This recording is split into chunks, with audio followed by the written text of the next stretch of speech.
Testing.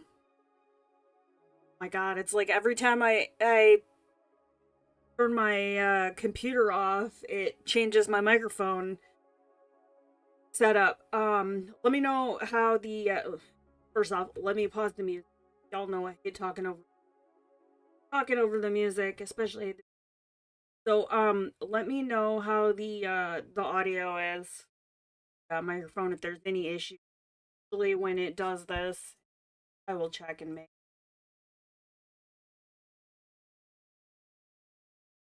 Sometimes it will change like the default volume of my microphone. Yeah. Hi Sonia, how are ya?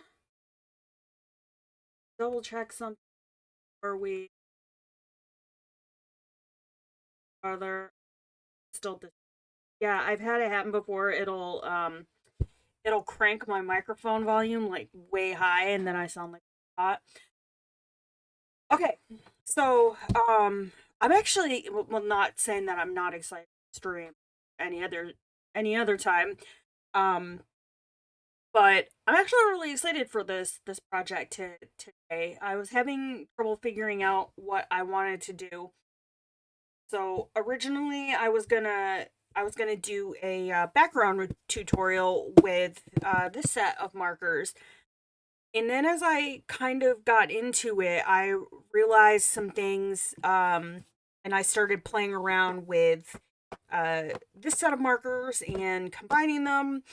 So we're gonna be working in Kerby Rosanes' Worlds Within Worlds today, but I want to talk a little bit about the markers and what we're primarily going to be using. So we're working with Arrtx acrylic paint markers, and we're primarily going to be using the dual-ended markers right here. So, um, I noticed a couple of differences between these markers. And let me just talk really quickly about this. So this one we're gonna tackle one at a time. So these markers right here, first off, I'm not sponsored by Arrtx. I bought all of these myself. Um Hi Perfection Cider, how are you? Welcome, welcome. How goes it?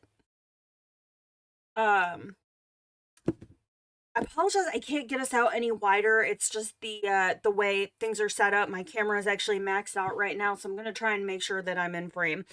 So Arrtx has quite the variety of products and especially the acrylic markers. And when I first was introduced to them, they were in the smaller sets, and then they came out with two larger sets, a 60A and a 60B, and I don't remember off the top of my head which set is which, but the other one is the anime set. And these are single-sided brush markers. Now I really like these, but for coloring purposes, I found these dry really quickly, and so I wasn't quite able to get the the coverage that I wanted. And they're also really opaque, which I'll show you when I get the book out. They're very nice markers, but if you're looking for something that works well for coloring books, especially if you want your line art showing through, these might not be the best marker for that. And I'll walk you through that when we get the book.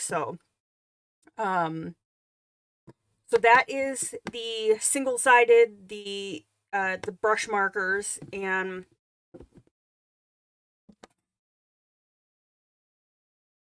then we have the dual-ended markers. Now, these actually look very similar to a set I have from another brand.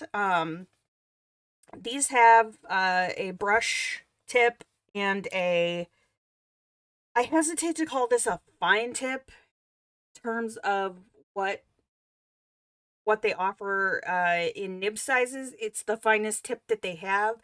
Now, I would have liked if grab another marker for here.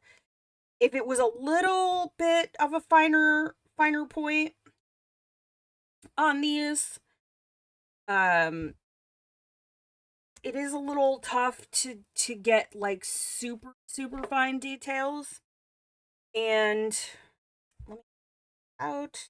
I just want to look because I actually haven't done this comparison yet. And you can kind of see that the brush nibs on these, I'm trying to hold it over the black on here. That the brush nibs on these are a little different. On the high adhesion, the white single tip marker, it's a little wider than on the dual ended. And I also found that when I was using them and kind of comparing them, the brush tip on the dual ended marker is a little bit firmer, like not to the point like this is, but it definitely has a bit different of a feel to it. So my preference, if you were looking into what for coloring purposes in a coloring book, if I was to pick a marker to recommend, I would go with the dual ended markers. And if you were looking for something to do original artwork or for detail work, I would go with single brush tips. So and I'll show you here. This is an original piece that I just finished up. Now, most of this was done with acrylic gouache, but obviously I didn't really want to paint a bunch of sesame by hand, and I struggle a little bit getting shadows and highlights, that fine detail with just paint. So I brought in some of these markers. I actually used both of this style of marker on here just because I wanted to see how it behaved over the paint. I find these work really well, especially on a dark background. They're very opaque. I think I used this for the seeds up here, and then down here I used one of the dual ended for my onions, just messing around. There are links to the dual ended sets in the description for the video.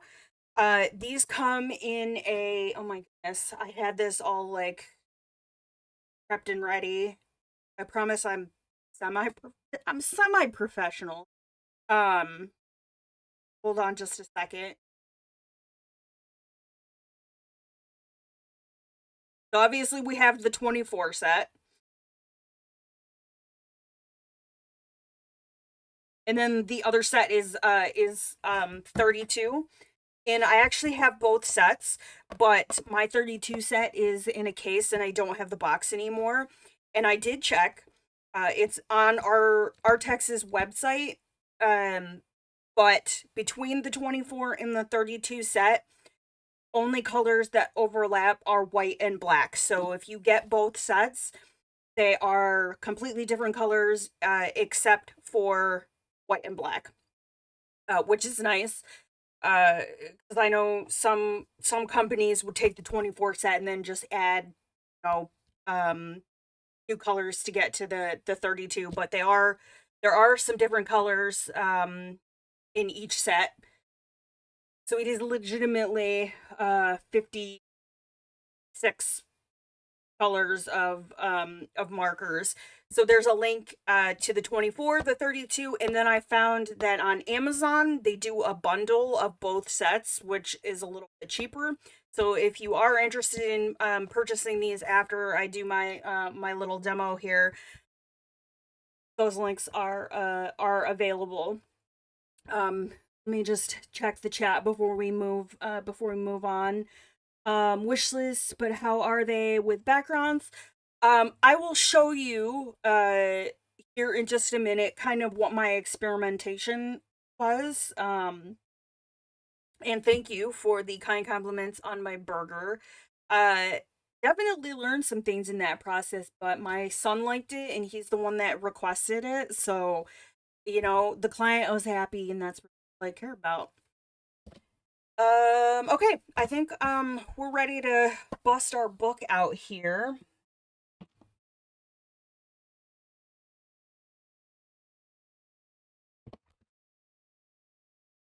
So this is the image that we are going to be working in. And like I said, originally I started off, I was just going to do a background tutorial. And so starting up here in this corner, I was working primarily with the single sided brush pens. And I felt like I was really struggling on this paper to get them to blend the way I wanted them to. Um it was really difficult to bring in darker colors over top of my lighter colors and to be able to blend edges out. I felt like it pretty much ended up I'm trying to figure out how to explain what I mean. Um it essentially felt like I wasn't able to work fast enough to get like gradients with them. It could have been the way I was using them and what I was attempting to do with them. I just didn't feel like I was able to layer them the way I wanted. So I messed around up here with this little smoke cloud, and as you can see, so I used the one of the gray pens on this, and it completely covered up my line work. And if that's what you're looking for, great. If you want to use this for details to cover things up, like I said, these markers are incredibly opaque, and it will definitely color like hint over your lines. But these dry a fair bit faster, I think, than dual-ended markers. So I like these in my sketchbooks and for certain um detail work, but if you're really wanting to keep your line art, again, probably not the best choice for a coloring book. Um but these, so the majority of, actually all of the dragon here was done with the dual-ended markers, and I tried a couple different blending techniques just to see what I could do with them. I tried some basing with light and then some darker colors over top, and then using a midtone or my light to soften up edges and blend things out. I tried doing some cell shading and blocking in with my lighter color, and then bringing up my mid and my dark, just to kind of see what I could accomplish with it. And as you can see, my line work still shows through, and I love the line work and the extra little details in Kerby Rosanes books. So that's not something that I wanted to completely like cover over. Now, you could probably also accomplish a similar look for this, and if you were doing a large open background, um, it would probably work better with watered down acrylic paint. Um, but I mean, you can use watered down acrylic paint over an entire image. I've done it as like a base layer. You can go over it with pencils. It just really depends on what you're looking for. But if paint's not something you're comfortable with, or don't have any paint, or you're working in a book that's not really heavy water friendly, these are, I think, a really good option that's kind of an in between a marker and straight up acrylic paint. You don't have to worry about, getting your consistency right with watering your paint down. A con would be, how long is this paint marker going to last? I feel like we'll get through this image, and then at the end, we'll see how much of our marker is left. Now, obviously, we're not going full page today, so it will probably make an appearance in 3 hours. Um, but yeah, it kind of spawned from there. Now, uh, another pro and con: the dual-ended markers do not come open stock. So if you were to run out of a marker, you would have to get the whole set again. They're not too terribly expensive. I think for the bundle that I shared in the link, it was like $33, and they often run sales, both on Amazon and on their website. The high adhesion single tip markers, these actually do come open stock on our Arrtx's. I gotta make sure I'm saying Arrtx because I was working with another product that has a similar name. Um, and these you can actually get single markers on Arrtx's website, but I feel like I see these a lot more on like traditional art channels, people working in sketchbooks and whatnot. So, and I did experiment, and I don't know how well it's going to show up on camera, but I did try and use these markers together, and at least on this coloring paper, I wasn't really happy with the results. It doesn't look horrible now that it's dried, but it definitely doesn't it was really difficult to blend out. So, I feel like despite the fact that they're both called acrylic paint markers, paint pens, but when you look on Arrtx's website, they're listed as having like a water-based dye ink. Um, but there is definitely a difference, I think, in the formula of the products, so they behave a little bit differently. Um, how are these paint pens and markers compared to the Posca paint pens and markers? Um, 100% honesty, I don't really have a lot of Posca paint pens. I don't use them very often. I think I somewhere around here I have a couple like small fine tip white, and I was never happy with opacity over top of my images using them for details. So I can't really do a comparison between the two. But um I have them up there. So I do have is from Ohuhu, and I do enjoy these markers. I like the if the top will come off. So I haven't used this color yet, but these have a pretty chunky tip on here.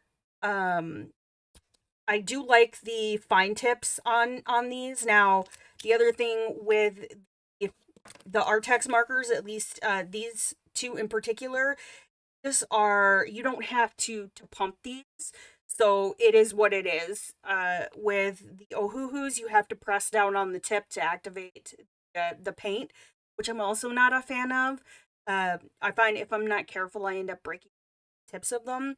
I would say that the Ohuhu acrylic marker, these legitimately feel more like these feel more like almost like I'm trying to figure out how I would. These almost feel like uh maybe a tea consistency gouache in a marker. if that makes sense. If you've ever used regular artist gouache, they kind of feel like that.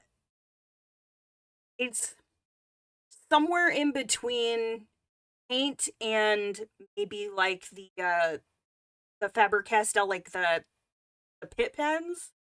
It's like not quite to paint consistency, but also not just like ink, if that makes sense. But yeah, I'm actually not really a big fan of the Posca markers. I've just never really been able to get them to, to do what I want them to do for me.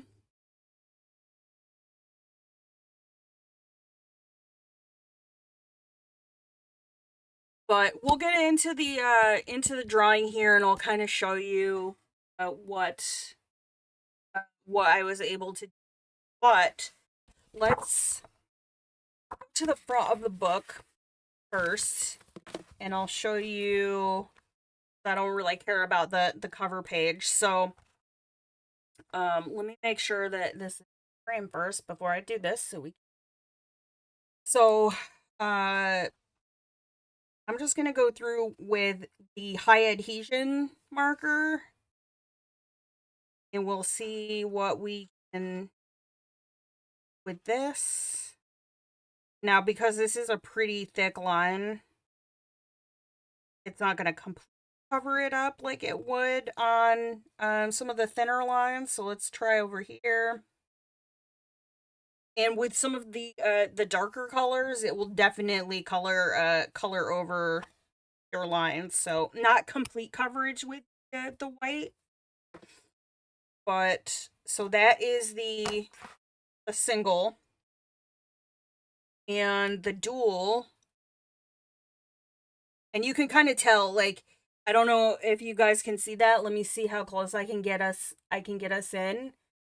So this one actually stayed more on the top of the paper, and this sinks into the dual marker sinks into the paper.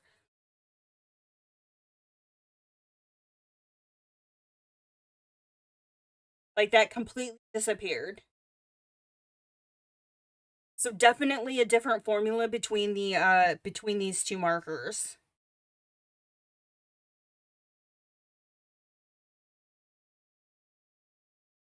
So again, if you want to cover things up, and obviously on this it would take a few coats. These are the markers that you want to go with, the single tip in the white barrels. If you want to color and keep your line work, I would definitely go with the dual ends. Now obviously if we keep layering this on here,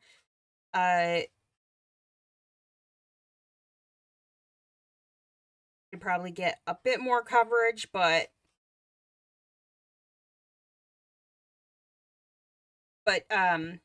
yeah, that was one of the things that I was looking at. Was I wanted something to that was an in between of a either an alcohol or water based marker or in paint. So there's our comparison between the two. Back to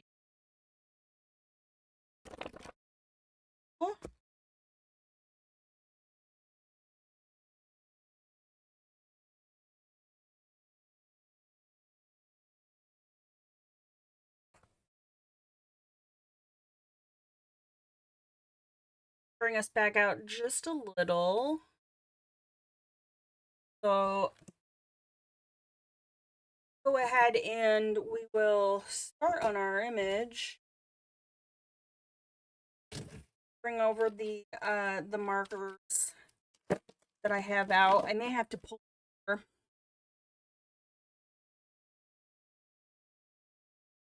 So let's go ahead. I'm trying to decide if I want to. Oh, do I want to base this?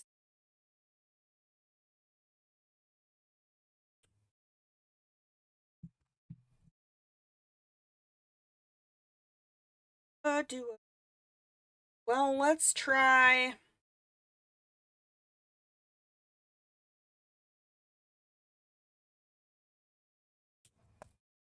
Let me see if what I can do with this up here.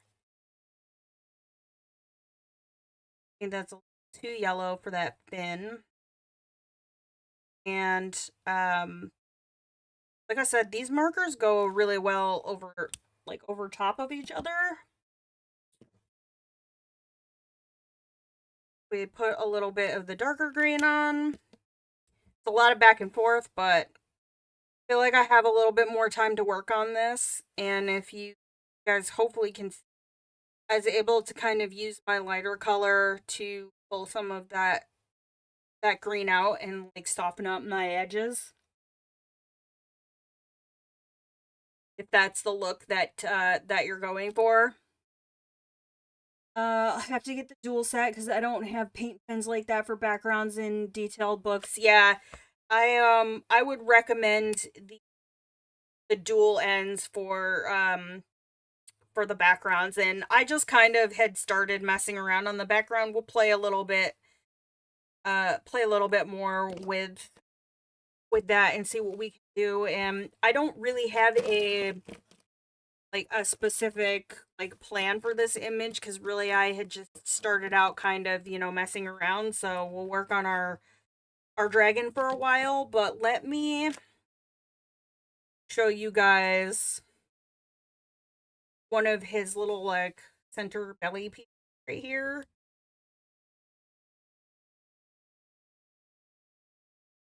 So I'm gonna try and do this a couple different ways.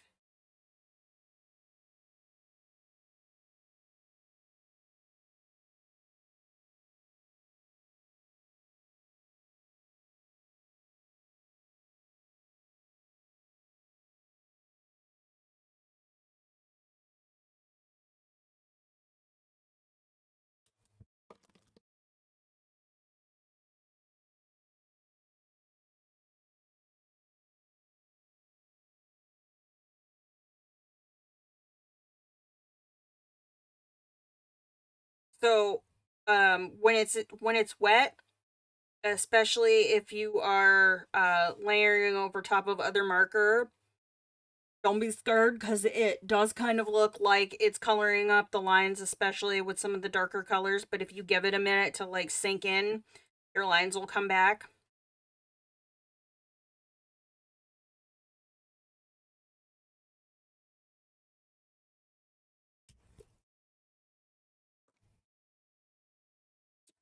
And if I wanted to, back in with white.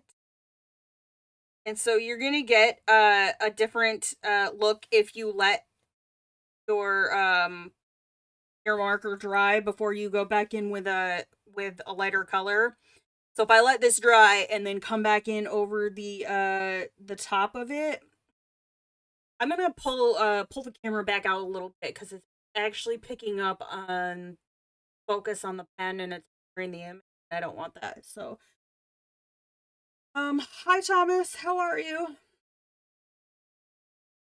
But the nice thing is, and I found I was able to do this easier with the dual-ended markers than with the single markers, is if you want to lighten up a color, just like you would with regular paint, if it's wet and you go in with your white, you can actually get a lighter value of your color. If you wait until it dries and you want to put a highlight back over the top of it, then you'll be able to get that highlight. I just found these a lot easier to work with. So yeah, there is a limit though. If you really keep layering your markers on top of each other, eventually you will cover up your lines. So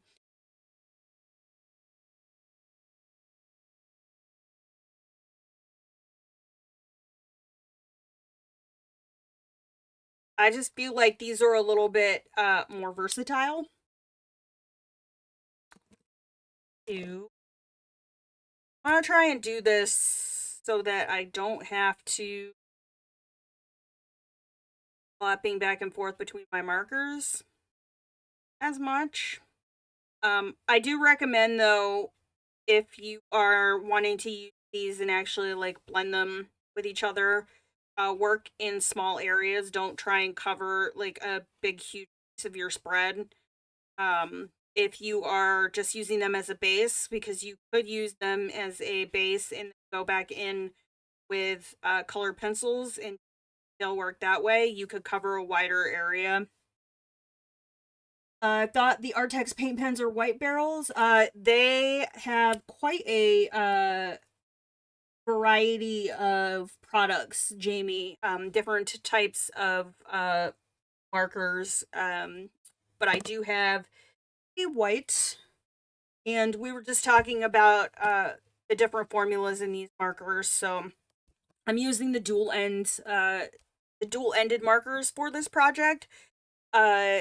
If you're interested in hearing my full like explanation of the differences between these two, I'll put the timestamp in the description after the stream is done, because I don't really want to go back over all of, like, we spent about 30 minutes going through the differences of the markers. So like I'll talk a little bit about different techniques and things like that as we're coloring through the image. But found out there's some light fast acrylic paint markers made by Amsterdam that's owned by Royal Talon. Oh, that's nice. I'll have to check that out. Oh, no, you're good, Jamie. You're good. It's all good. But yeah, Arrtx does make quite a variety of paint markers. They actually have some new ones coming out, but they are I think they're medium tip. And they're similar to the Simp Tap line. But I am was looking for something that was not going to cover over all of my my line work, and I find it's a little bit easier to work with for that. So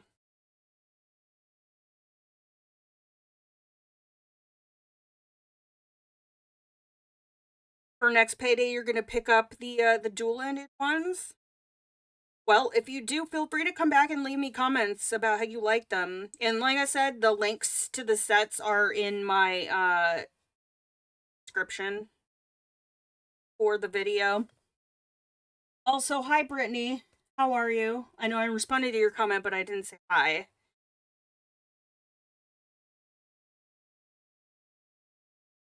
Getting ready to take a nap? Oh, that sounds delightful. But yeah, you can cell shade with this, you can blend with.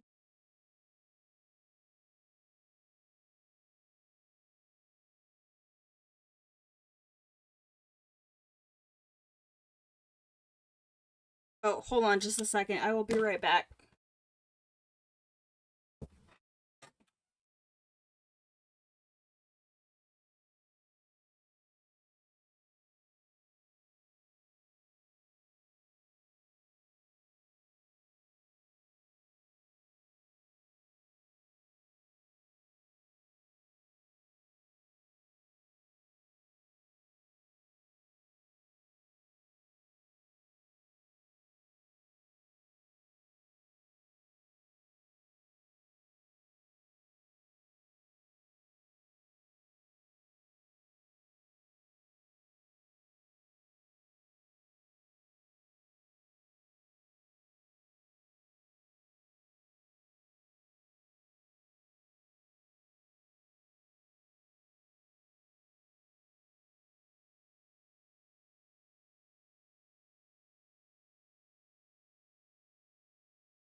Okay, I'm back. The mic keeps cutting out.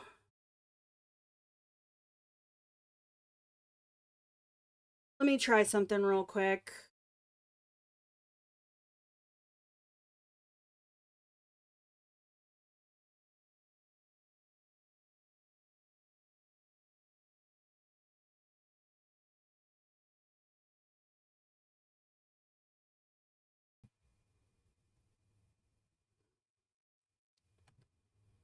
Okay, we'll try this. I took my noise gate filter off, but there is gonna be some like fluctuation in the mic because it's stationary and I'm not. But that also might have been because I had turned away from my mic and was trying to tell you guys I would be right back. But I took my noise gate off, so you'll have to let me know if that's any better, and I'll have to go back and watch it. I've had issues with this mic.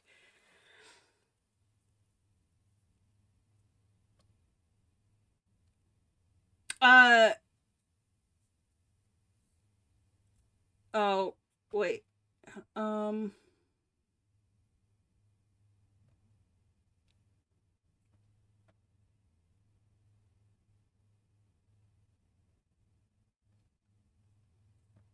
yeah, it's so hard to tell. Audio is a pain in the butt. But also, like I said, um just the way my setup is, there is going to be some flux. But that also could have been because I thought I heard one of the cats outside my door throwing up, so I had turned away to look.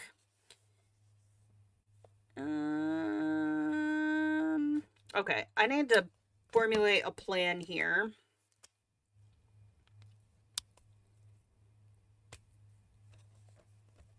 I have had issues with this mic though, so it is a distinct possibility that it does have issues sometimes.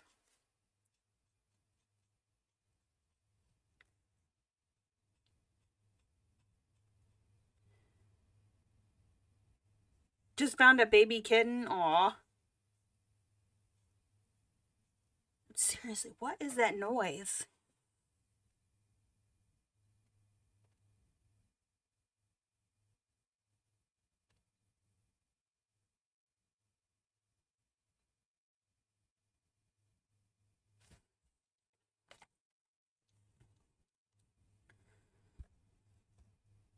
It's hard to tell with the headset on. Not that I need the headset on at the moment because I'm not listening to any music.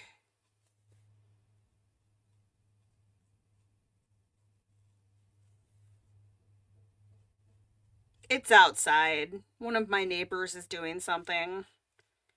Legitimately over the headset, it honestly sounded like a cat horking.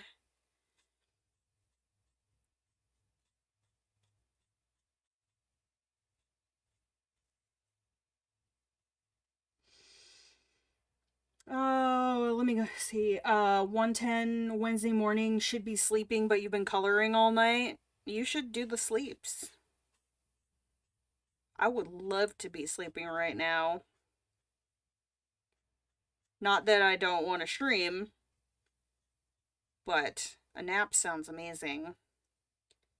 But then, of course, when I'm done working, I have to go do some grocery shopping and put some laundry away. And all those fun grown-up things.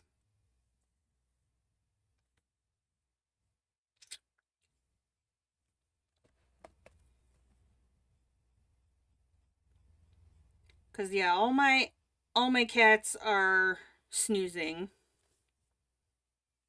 So it definitely wasn't one of them. Then I thought it was one of the rabbits throwing stuff around downstairs, but they are also taking their mid-morning siesta.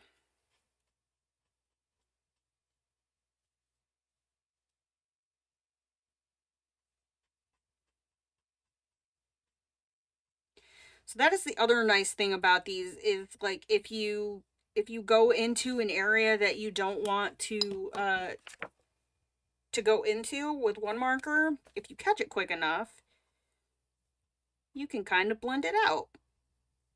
It isn't always going to be perfect, and it's probably going to depend on your colors, but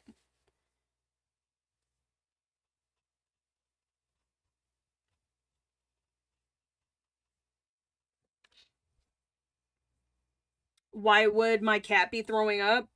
Because it's a cat and that's what they do sometimes.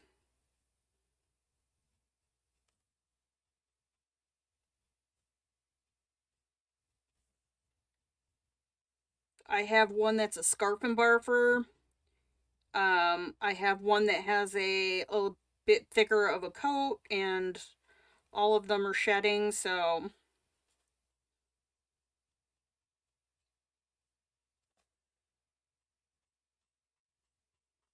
sometimes despite the brushing, it just happens.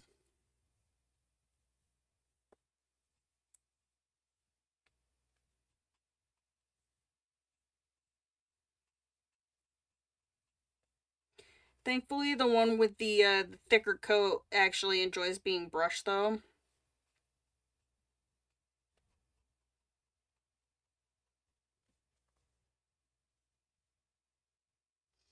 Did laundry, need to get groceries, but I'm afraid to leave. Like, how baby are we talking? Like, bottle baby?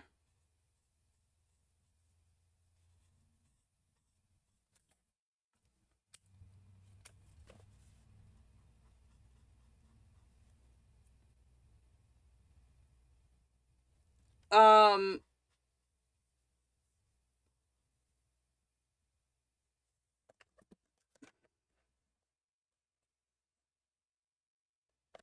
with kittens, what would I do if I had one and need to go to the store? I would just find a safe room in my house that I could enclose them in and make sure that they have everything that they need. We used to leave our 15, well, she was a baby at that point. She's 15 months old now, but um granted we had other cats who would supervise her while we were gone, but gotta get the groceries and run the errands. Drinking milk and she's eating cat food, but I have to go get her kitten food. If she's old enough where she's eating like on her own like that, then I would just put her in a safe place. Okay, so one thing I do want to point out, because it just happened, I'm not too worried about in this book, because I have two copies of this book, but there is the potential with these pens for some bleed through. I got a little too overzealous with that, so just keep that in mind.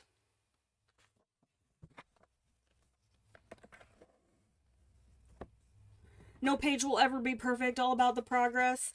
Exactly. We are all about the practice makes progress in this channel. I generally I mean, I'll point things out about my stuff that if I don't like the way you know, something has come out, but I think part of the fun for me is trying to fix things that don't quite go the way I would have liked. I like I like a challenge. She's teeny, having huge box, and has milk, blankets, and food. Then she's only like 3 weeks old. Um, if she's got her box, she should probably be okay while you go run errands.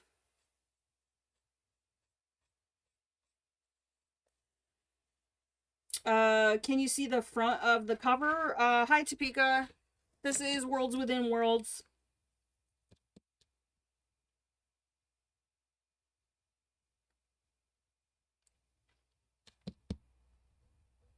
by Kerby Rosanes.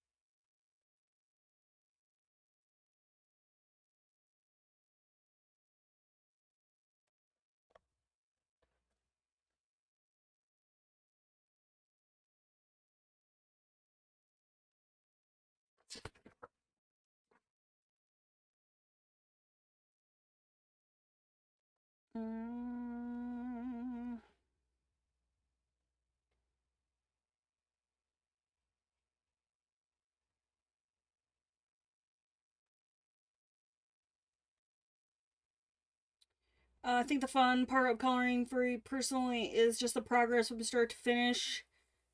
Normally on gel pens and markers. Yeah, it's nice to see things come together.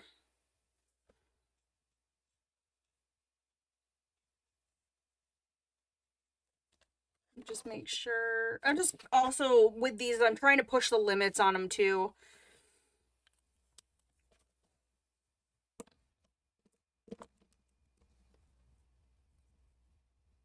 So I'm not super worried about the little bit of the bleed through on the back. Doesn't really bother me. Apparently Himi makes markers. I saw that. I actually have them in my Amazon cart. I thought about getting them, but I really don't need any more markers.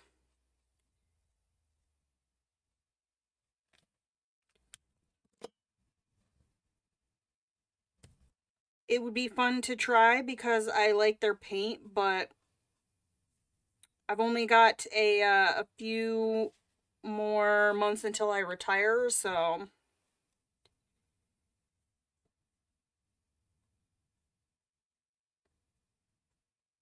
but I might add them to my wish list just to have them on there.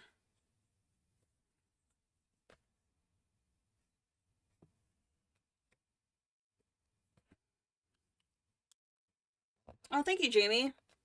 Yeah, it's like it's not I wouldn't say it's like a quick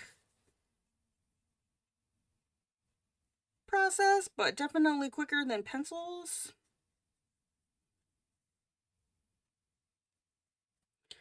And I'm just trying to figure out color wise where I want certain things.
Okay. Should be back now.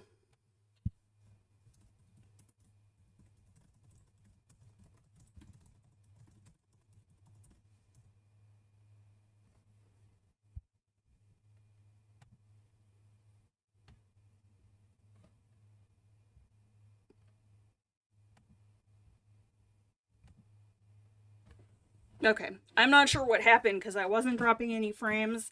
I think OBS decided it was just done with life. I am curious as to what that's going to do for the replay on this, unless it'll just tack it on. I have actually never had that. I've had it happen on Twitch, but I have never had that happen on YouTube, so I don't know what it's going to do for the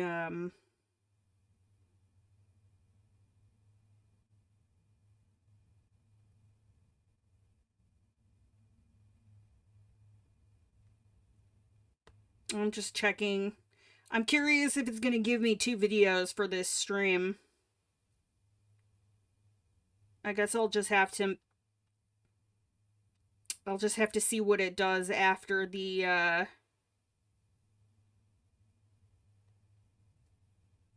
fact. Cool. Cool. I love technology. I guess I'll just have to. Oh. Okay, but yeah, we're back.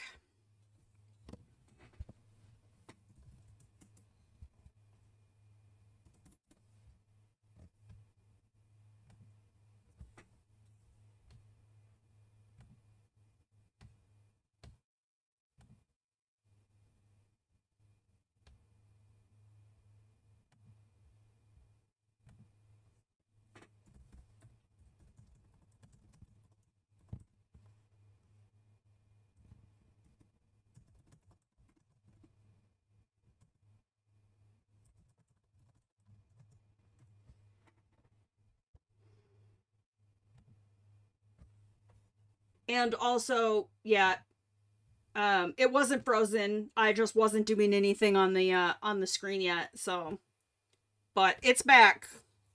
We're back. There might be a little bit of a delay too.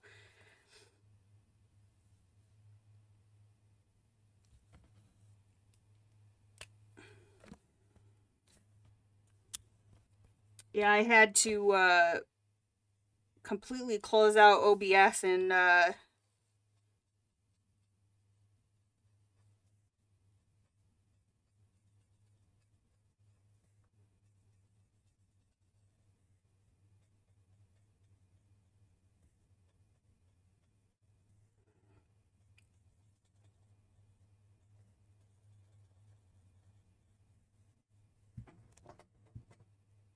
yeah, it was super weird because it was still like OBS was still like broadcasting. I wasn't dropping any frames, but it was definitely on the OBS side. It didn't even give me an error or tell me that it crashed. It was just frozen.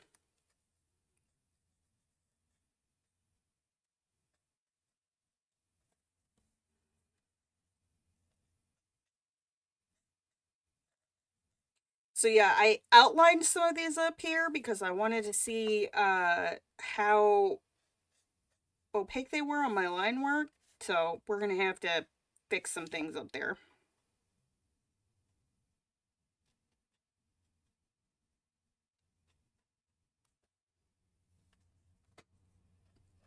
But apologies for the technical difficulties.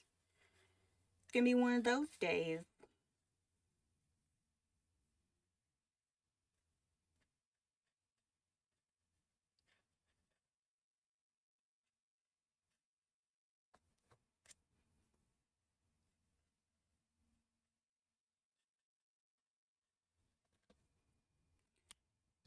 But definitely easier with these to work in small on small areas at a time.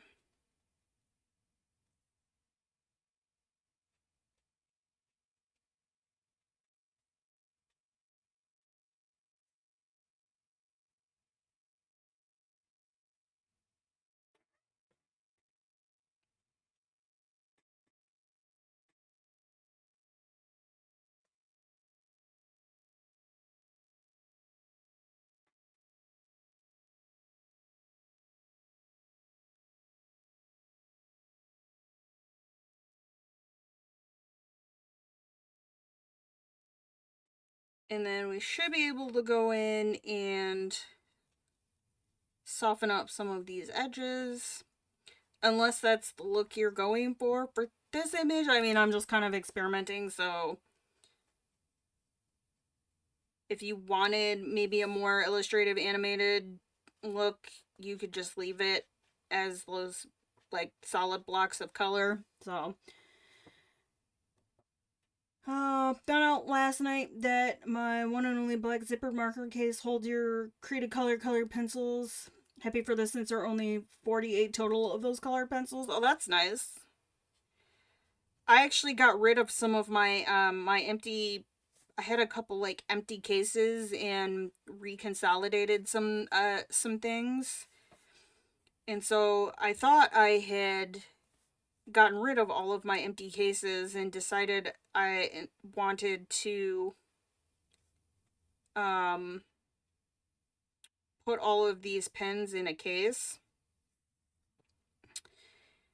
And then I felt silly, but thankfully I had one that I had put aside to actually take to donate.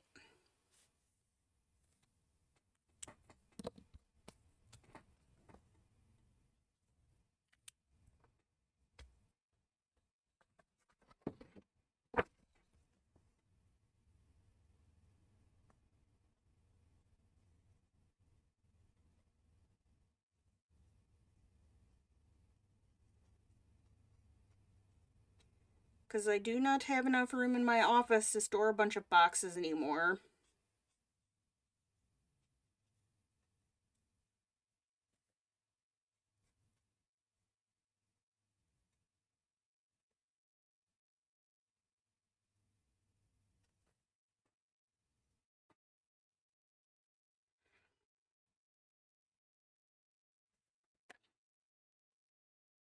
So I'm gonna do some of the body, and then I'll probably start working on the middle part, just because I get bored coloring the same section. So usually I like to move around.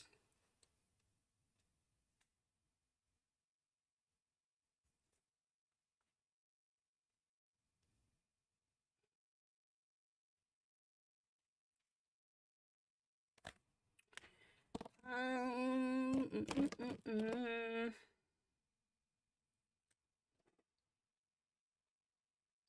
So I definitely have apparently softened up some of these brush tips, but a couple of them are um a little stiff.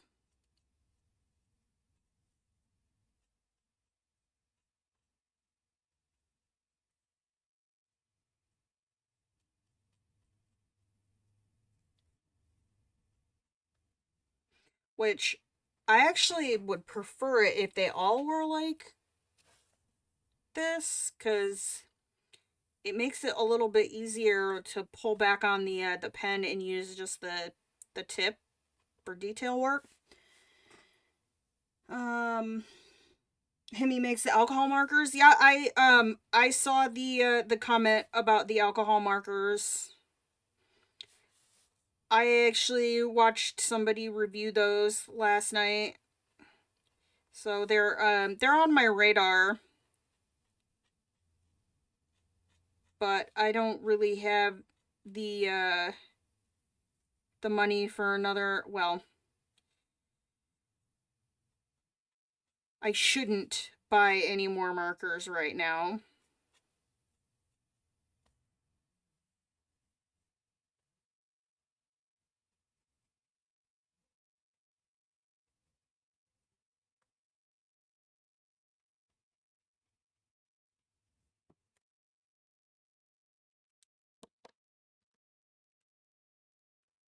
They look interesting though. I like the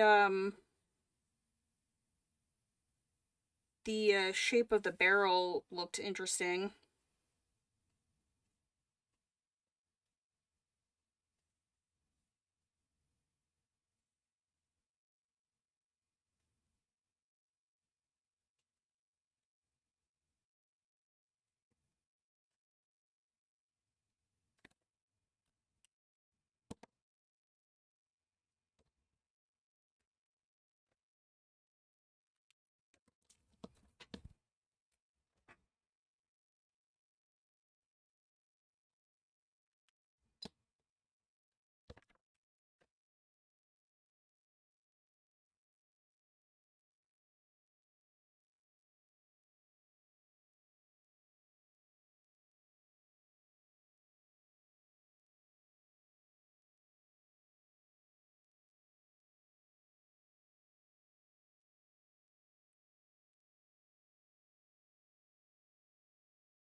Okay, I actually am going to work on,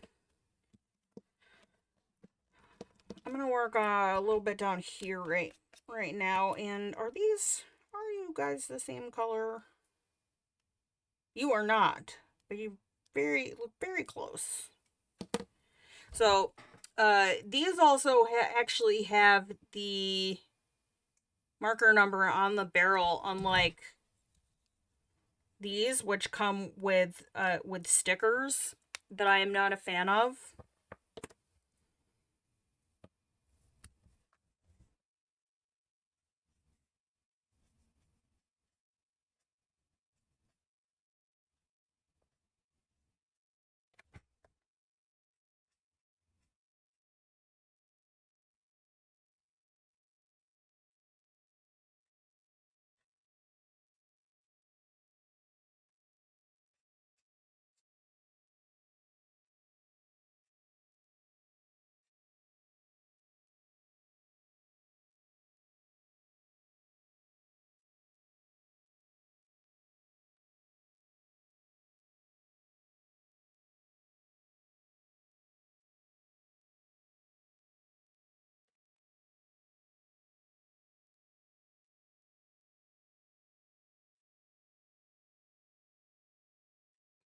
I might have to pull out another couple of colors here, but we'll see how she goes.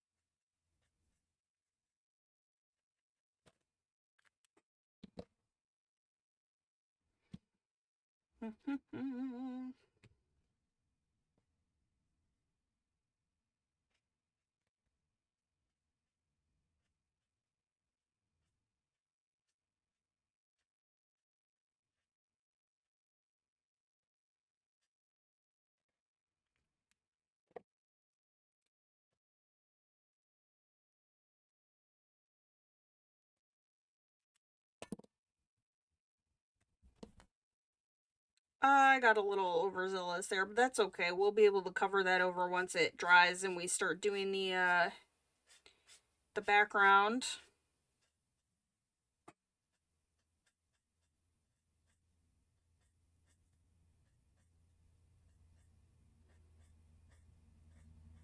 And I'll have to find a color for for this. I was looking through to see what I have because I want to do kind of a reddish color, like, but I also don't want it to be like too red because since our dragon is green, then it'll look like Christmas, and that's not the look I want.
But yeah, these go pretty quick. And you don't have to be like too precious about keeping in one direction.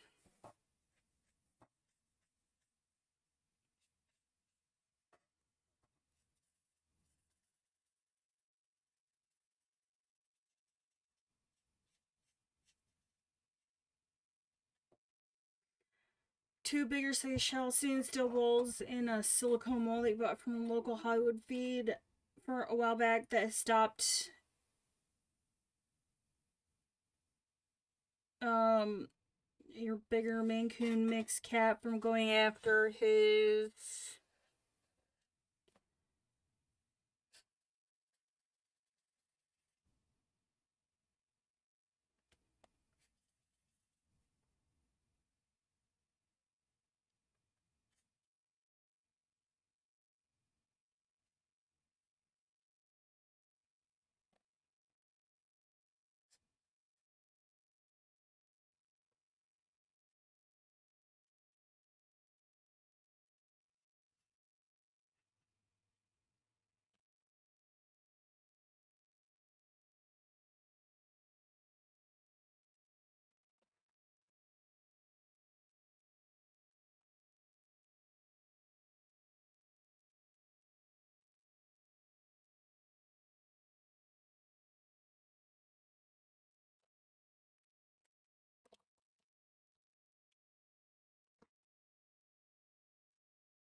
dry food with his paw, meaning no longer gets the dried food out of the bowl. Gotcha. Yeah, mine use their paws sometimes to pull the food out of their dish, but usually it's to eat it, not just to make a mess.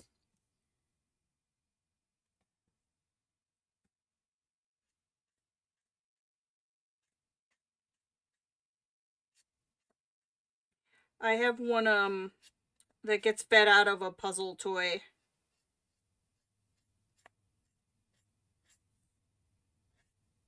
So he'll push the toy around and then eat the kibble off the floor.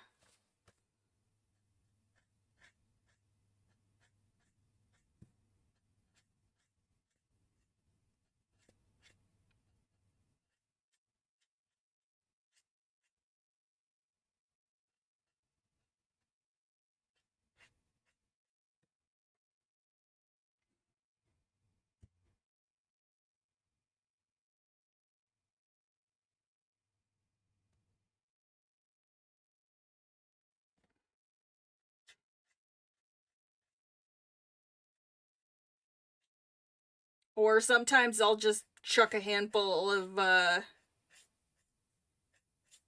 dried food on the floor, spread out for him, and let him forage for it. He gets a kick out of that.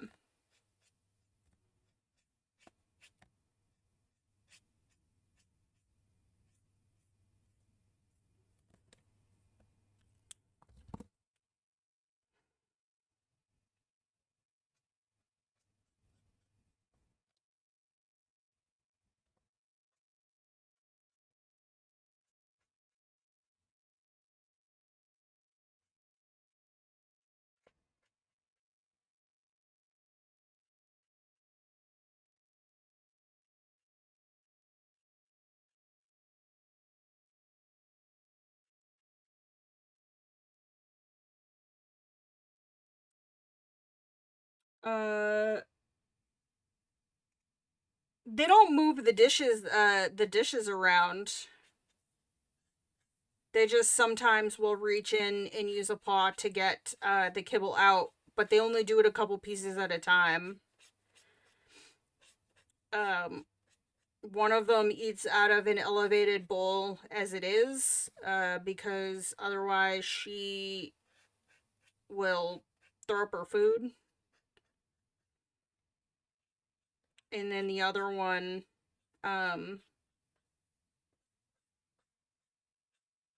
sometimes prefers just to eat on the floor.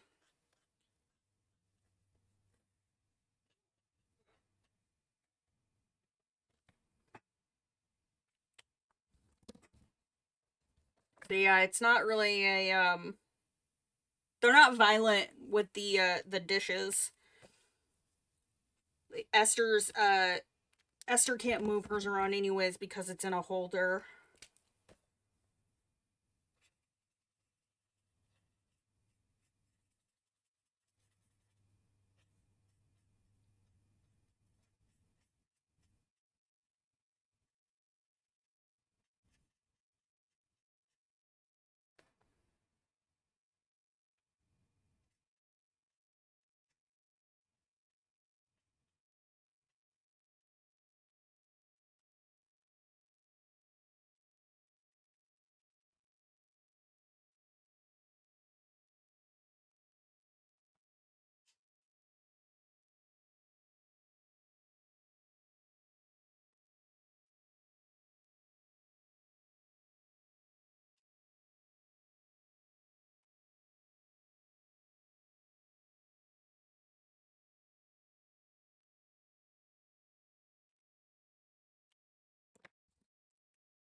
So, yeah, you kind of want to let each area dry just a little bit before you start trying to blend it out.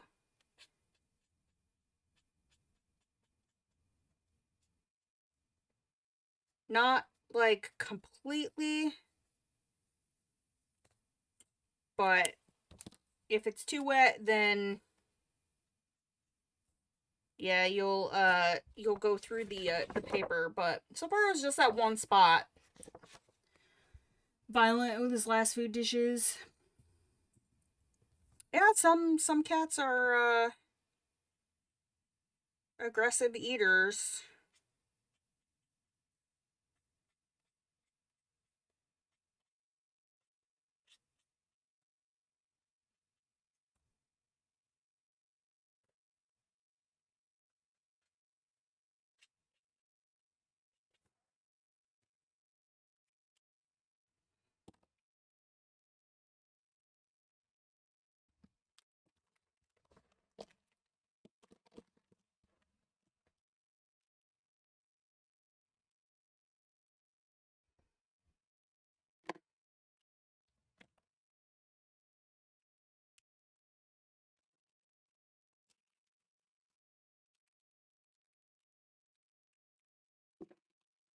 Oh man, we're on the second side of the page.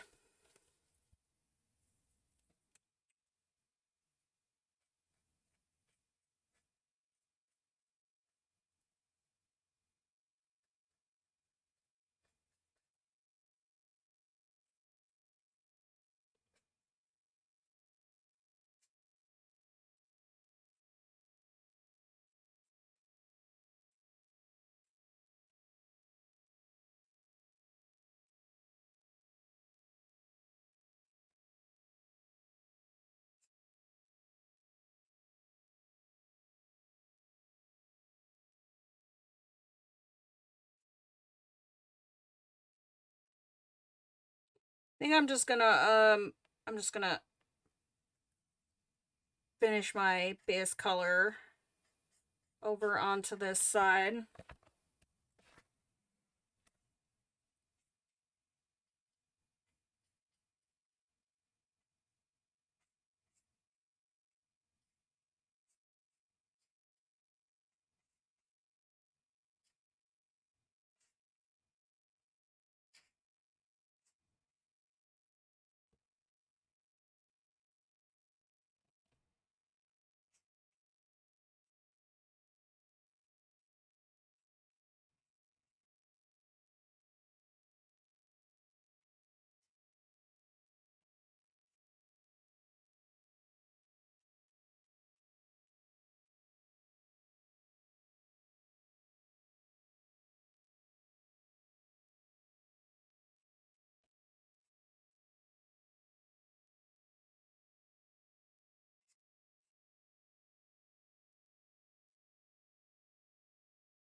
And then I'll have to find a shadow color.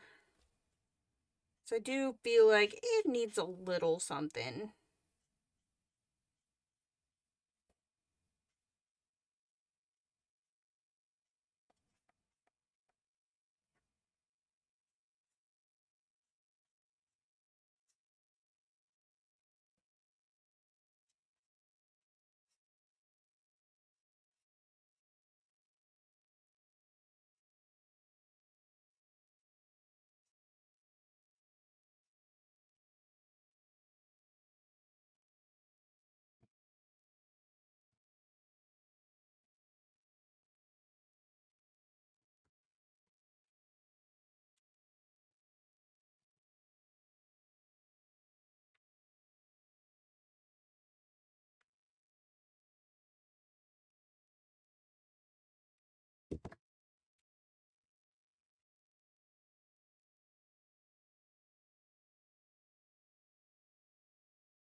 These are fun to play with.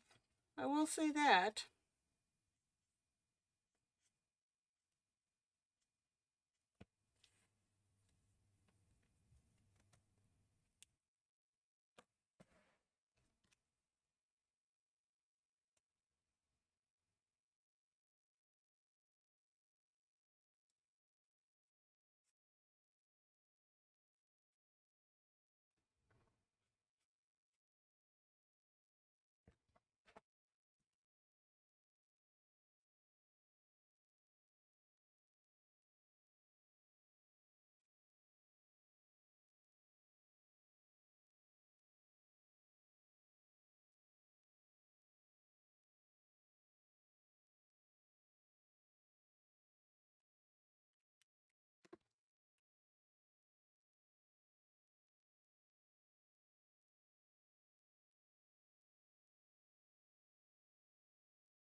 No, we should be good. I just wasn't talking. Hi, Charlene, how are you? And I don't have music playing on in the background, but we should have sound,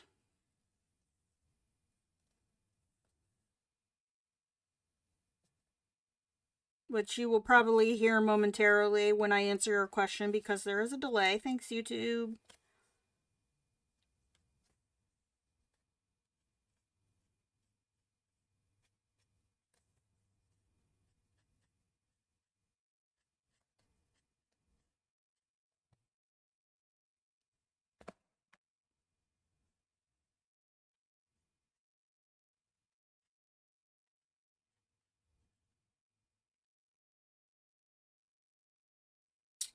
I well, I was partly in the zone and um it was a little quiet. Sometimes that happens. Sometimes I'll talk to myself if I have like a thought process I want to share. But nope, I just wasn't talking. How's your day going?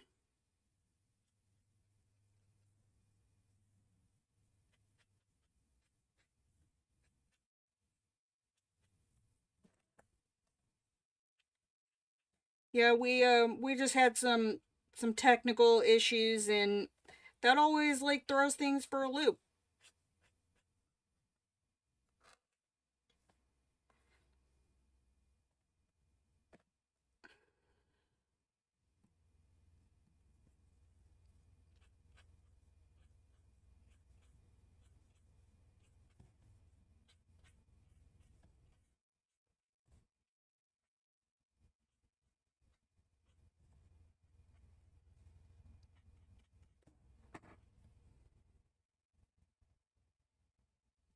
Busy at work? I'm sorry.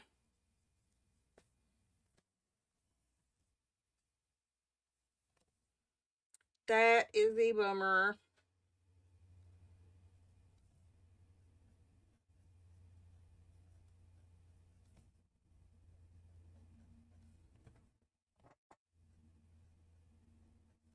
But hopefully your workday is almost over. Yeah, definitely tech issues tend to make you think on your feet.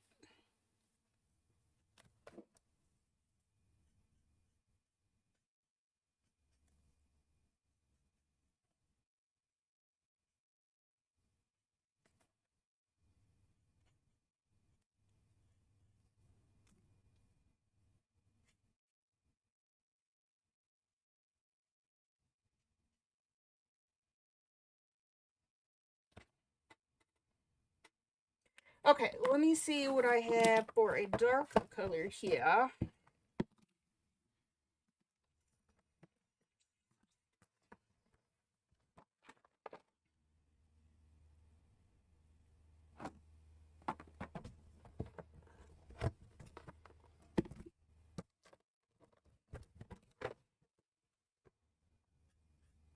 Okay, that's a little too light. Although, this one, that one, I think I might use for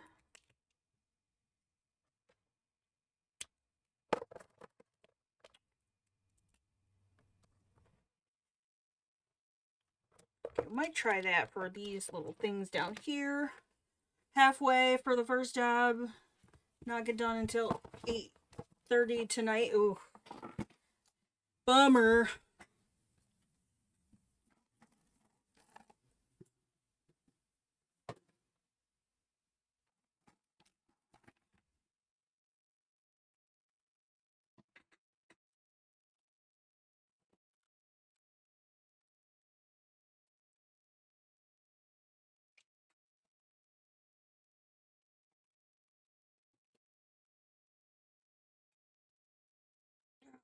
Let's test this out in an inconspicuous area where...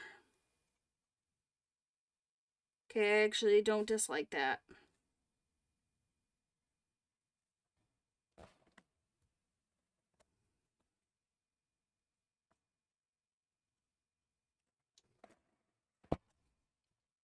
Okay, I apologize if this goes off frame, but I have to, like, turn this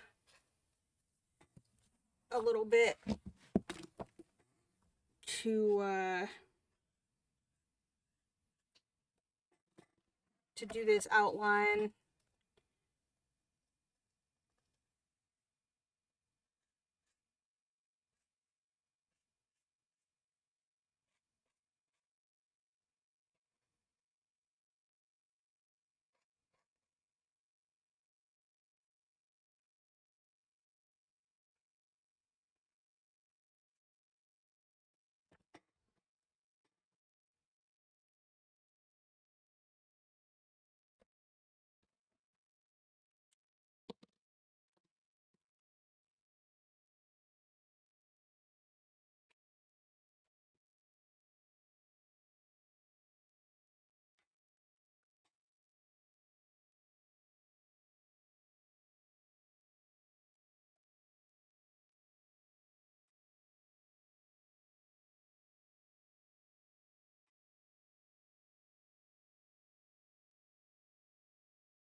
I will make sure you guys get a chance to see what it looks like in just a second, but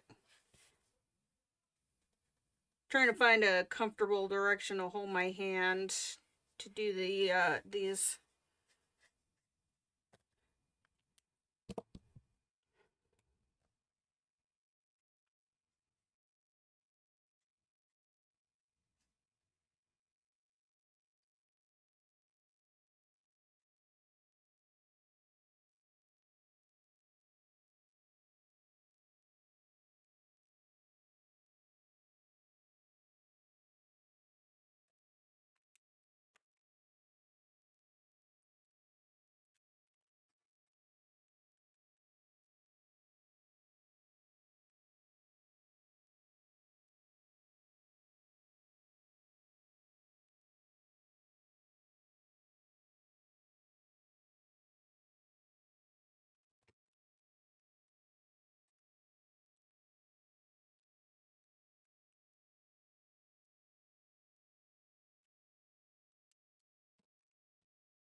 I need darker yellow for this.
Just a little late, hit a therapist call appointment. Hi, Brooke, how are you? Hope your appointment went well.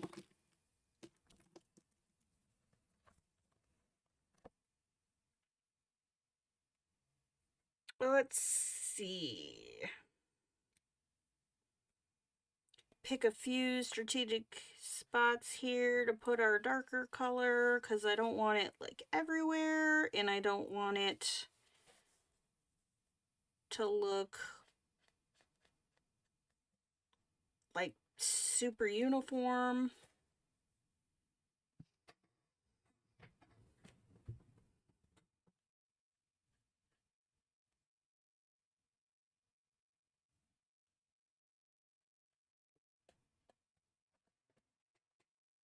So like around these little like where the segments of his belly come together.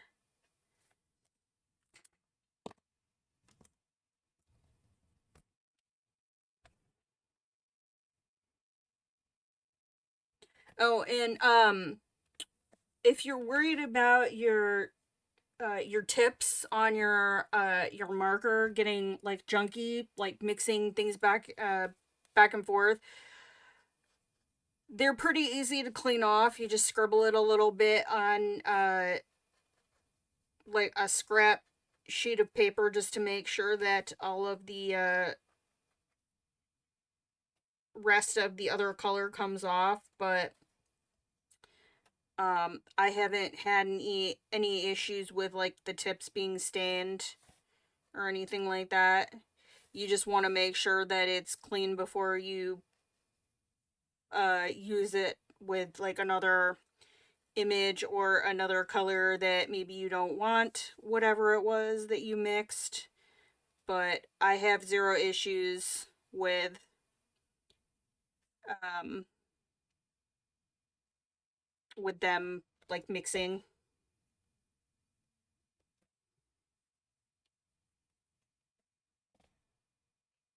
Does not bother me a bit.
So his leg down here would, let's bring a little bit of this out here.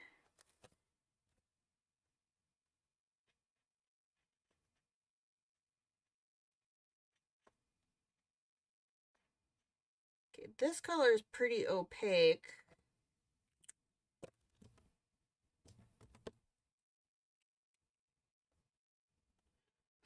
Although I do have a couple layers of marker already down, so probably taking it a little bit to kind of sink in there.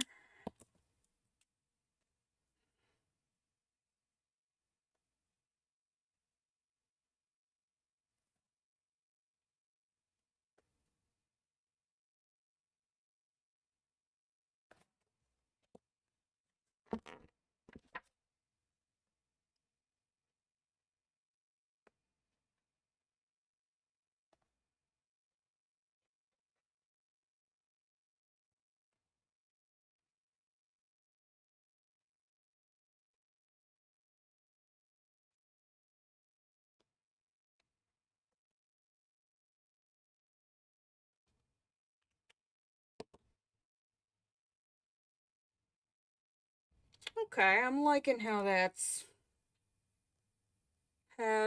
coming along.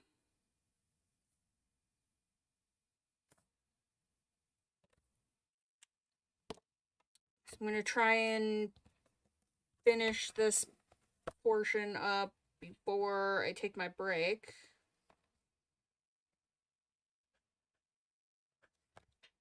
And then his body will be done. Or at least his belly will be done, not the rest of him.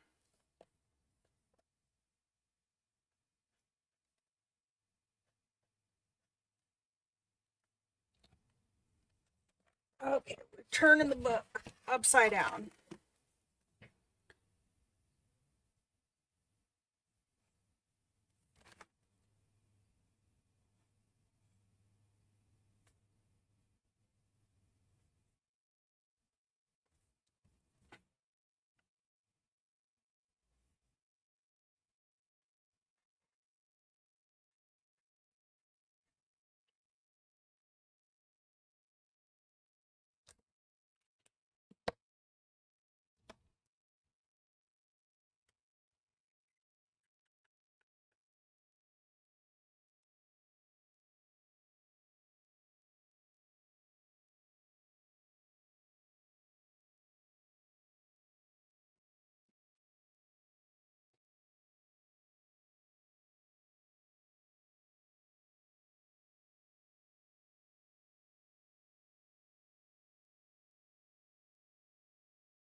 Okay, let me turn this around and see how it looks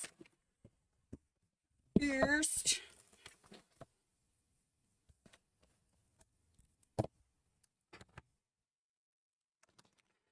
I like it. It's pretty vibrant.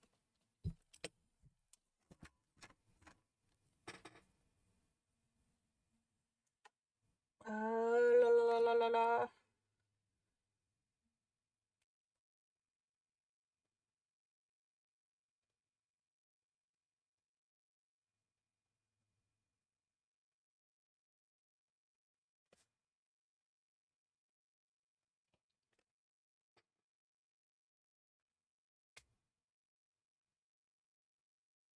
Okay, now I gotta do this area over here. Oh, and for those of you that have been around long enough to remember my computer saga, I actually I ordered my new hard drive. I'm fairly confident um I can replace it myself. So it showed up here the other day. I just need to set aside some time and prep a workspace.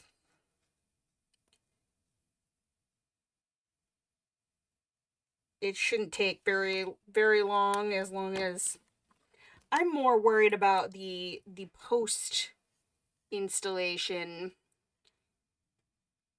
and if I need to format anything.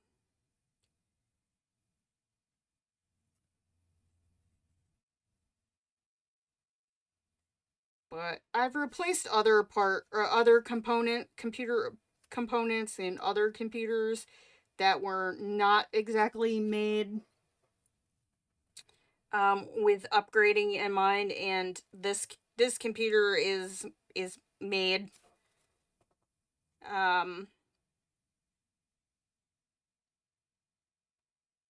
for the long haul. So hopefully over the next few days I will be able to work on that and get that back up and running. Fingers crossed.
Okay. Belly is done. That went super quick. Let me see if I can get the whole thing in here. Well, I think that's about as wide as we're going to be able to get on that.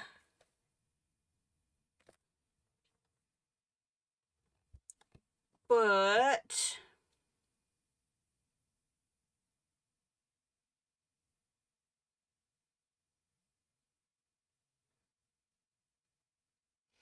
just kind of pondering here.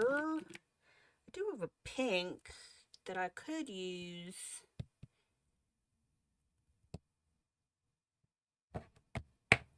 You know what? Let's go ahead and lay this pink down in here for the lightest part of his mouth here, and then I'll find a darker color when I come back from my break. And actually, I think I need to use this in his eyes too.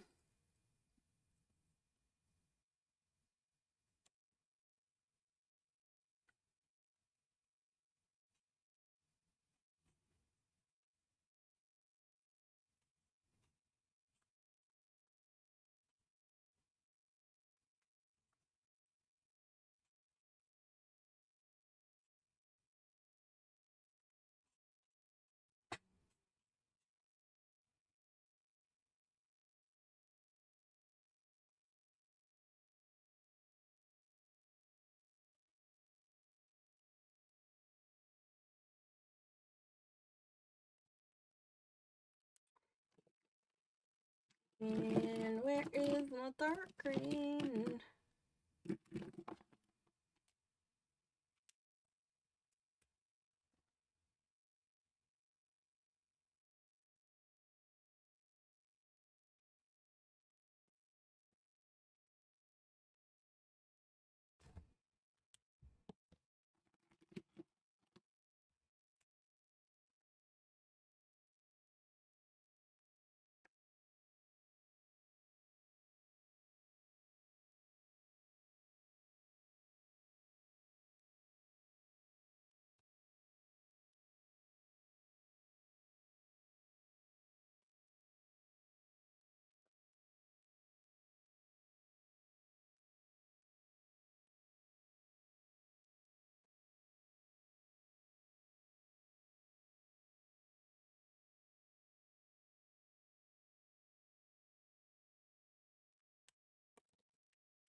Oh, there's markers everywhere.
I may need to come in with something else to do some highlights on his pupils.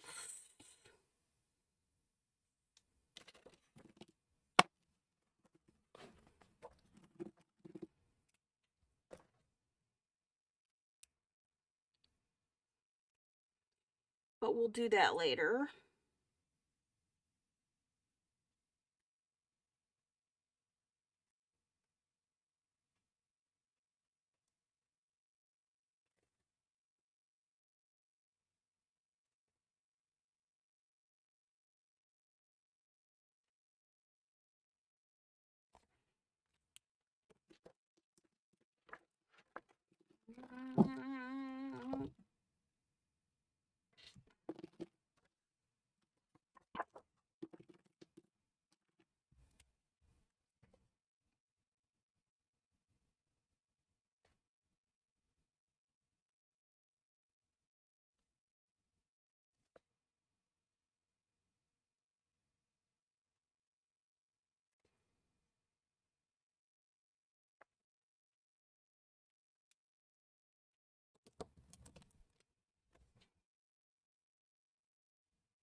Okay, so then if we use some of the yellow to just kind of add a little, it kind of ties in the belly color here with the rest of the body.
Okay, I think that's a good place for us to pause.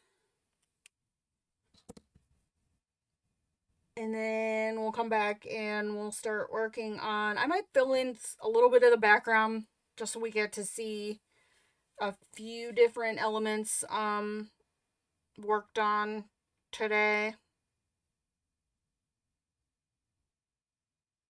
And so I can fix this area up here. But yeah, that's how he's looking so far.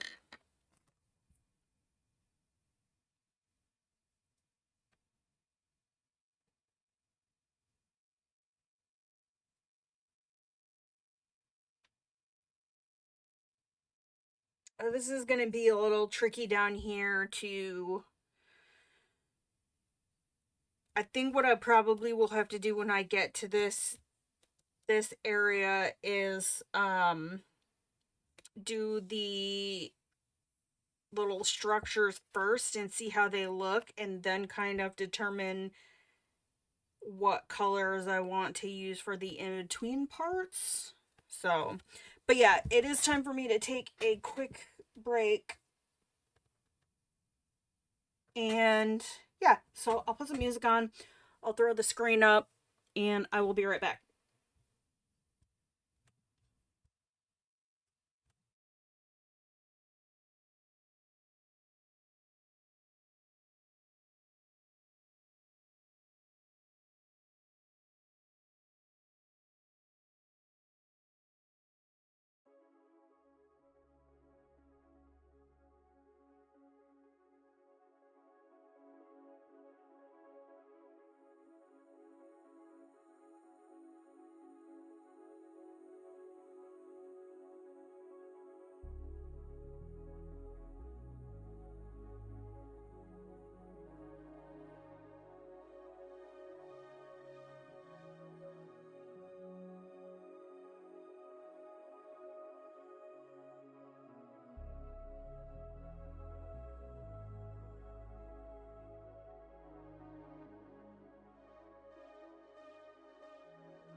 Hi. Hello. I'm back. Wow, this is definitely some 80s music.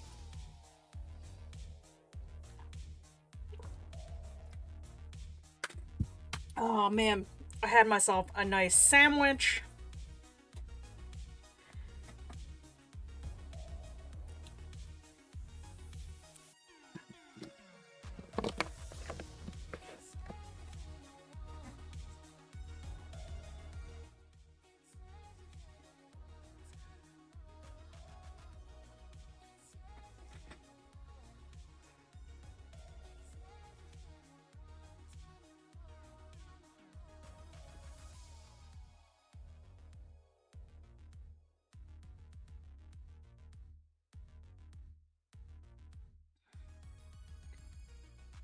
Yeah, Lorna was like, nah, I'm not doing lunch today. We napping.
I'm gonna give that a minute to soak in there and see what it does, because that is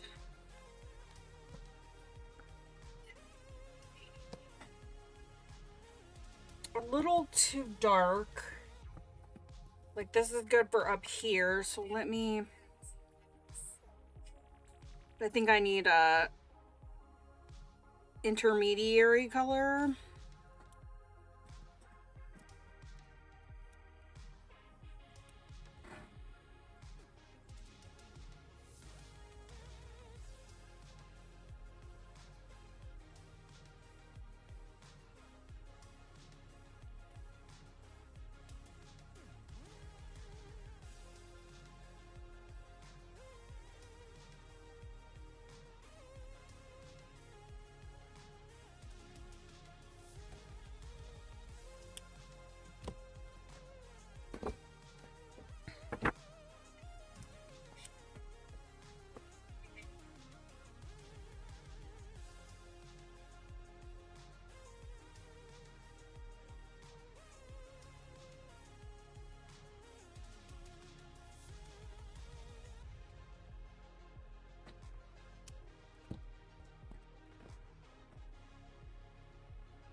Okay, I'm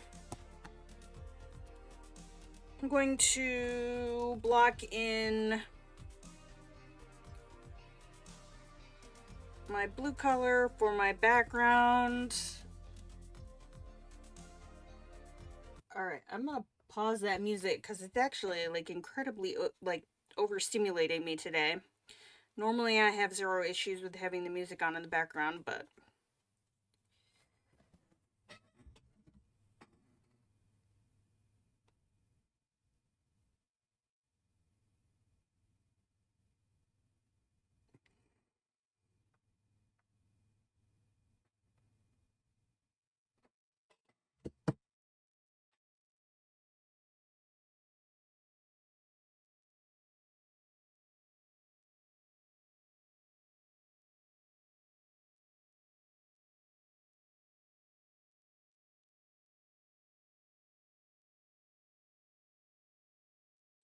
so this particular marker feels a little drier than some of the others.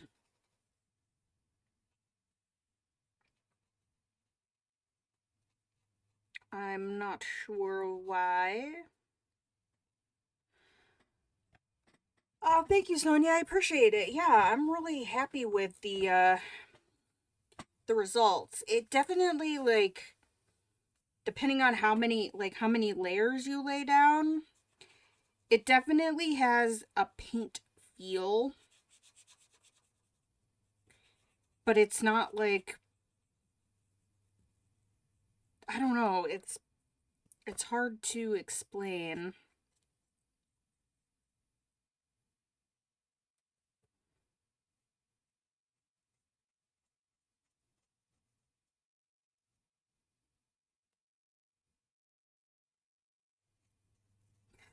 I don't know if this was like an old line of markers or if they plan on expanding the dual tips or if this is it, but I wouldn't hate if they came out with additional colors cuz these are a lot of fun to use in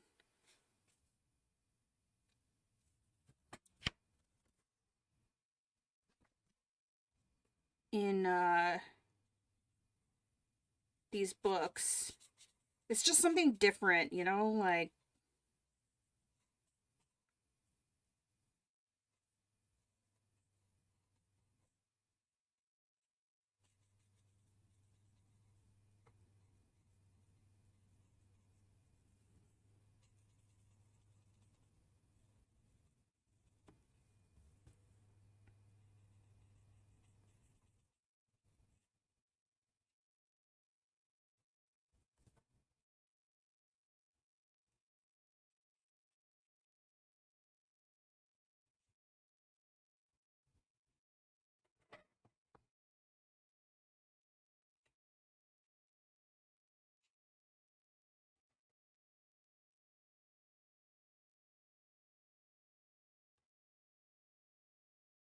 I don't know, I'm just enjoying seeing what I can do with them.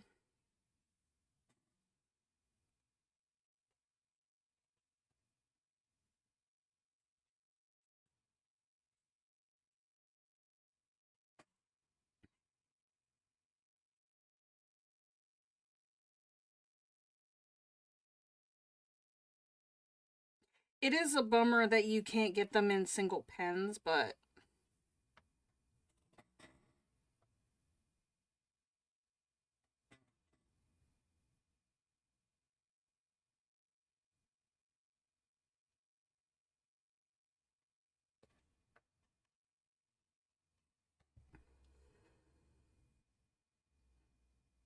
okay, that actually is that's fine. I can go over that. That's one of his fins there on his tail, but it's light enough. I think I can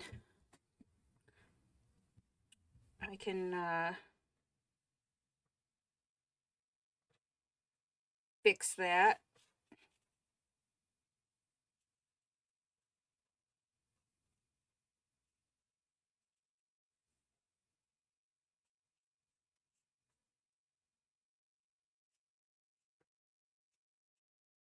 Yeah, this particular marker is kind of streaky and dry, so that's not optimal optimum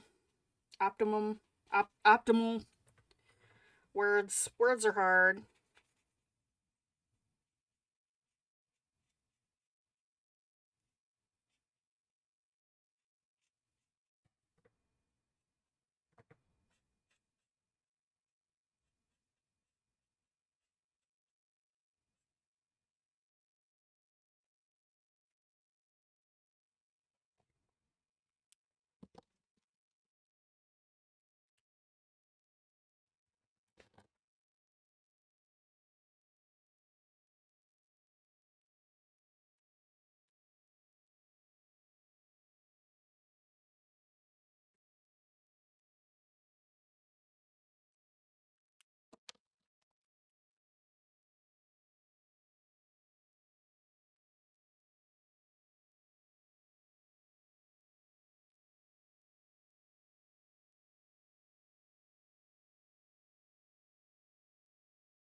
So this is where I gotta start being careful not to oversaturate. So let some areas dry, and then I can come back in and layer more over top, because I can already see it starting to have issues with the paper on the other side.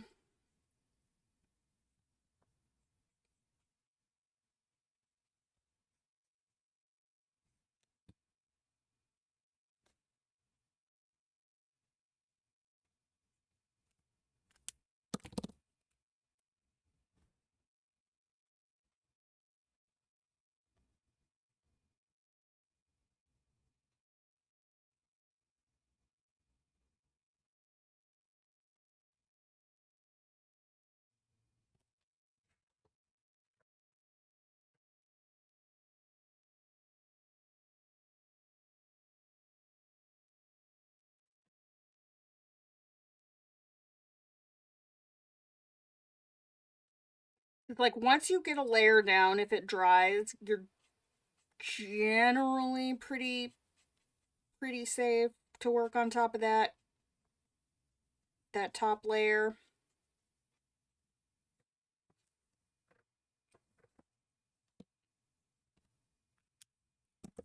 Let's see.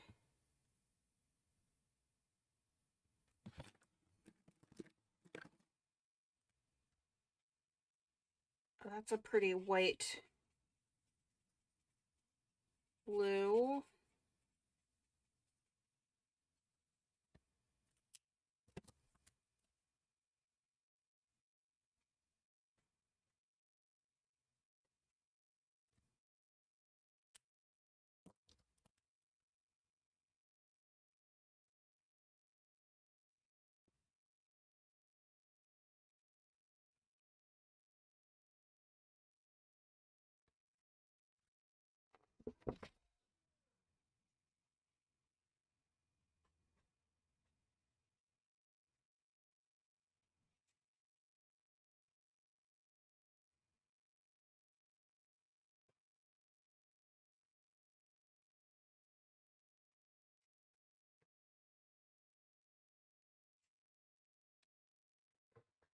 Oh, it's in my paint.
Although let's...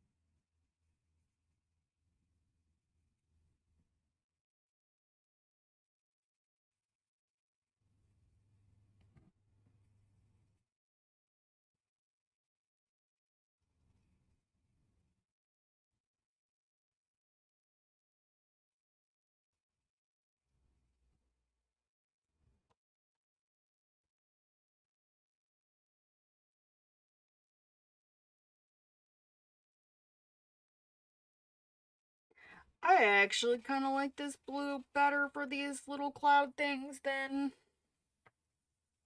my, my original idea, because I was gonna go with a gray.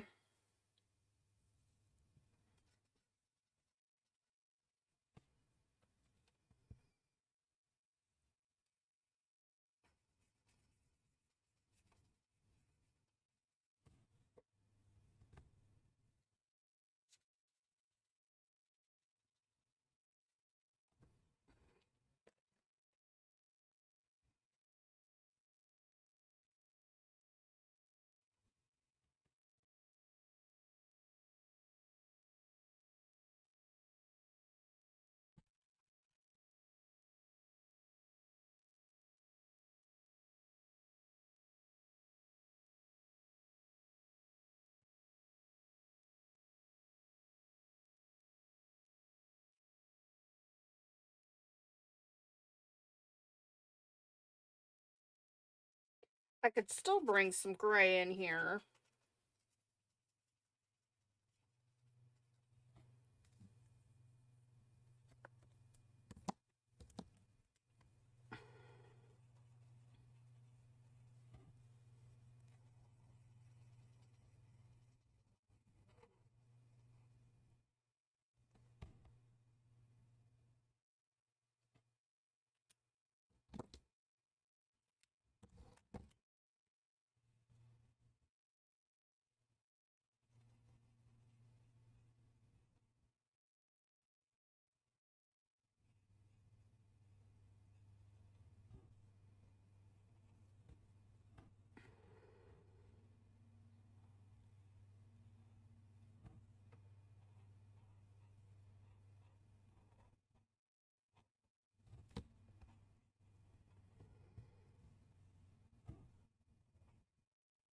I legit have no idea what I'm doing. I'm just...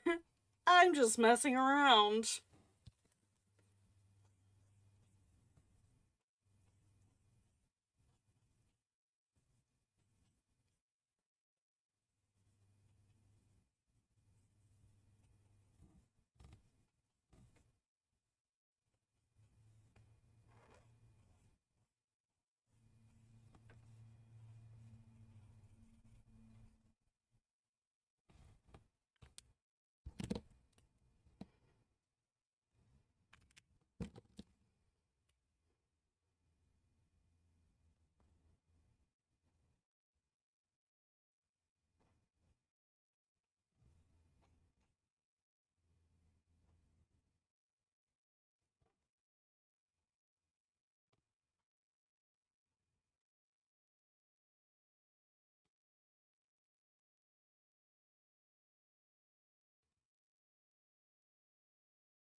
I wonder um how many packs of these markers it would take me to do like an entire book in just these markers, because now I kind of want to pick a book and try it.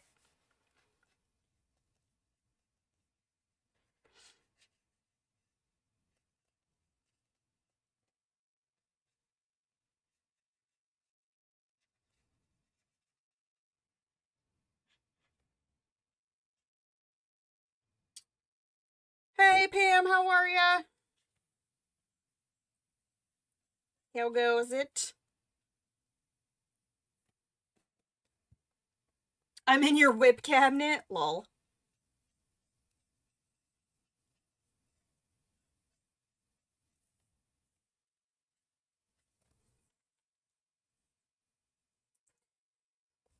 We're using acrylic paint markers today.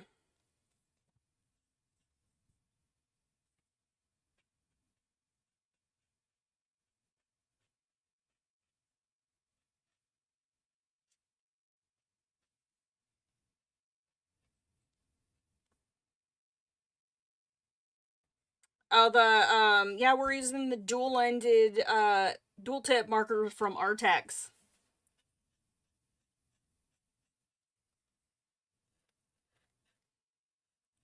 This is my first time using them to do like an entire page in a coloring book. Like, I've used them for details, and I've used them uh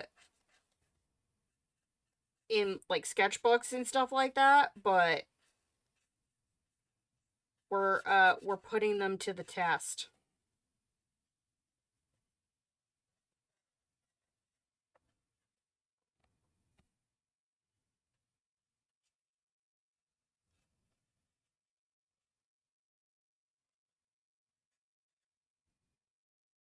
Labeled oh hoo hoo, same ones, but have them. I also have the metallic, and I had wondered about that because they look exactly the same. Because I have the also have these Arrtx markers, but I don't really enjoy these for coloring as much, especially if I want to keep the line work, because these are much more opaque um than the dual nib ones.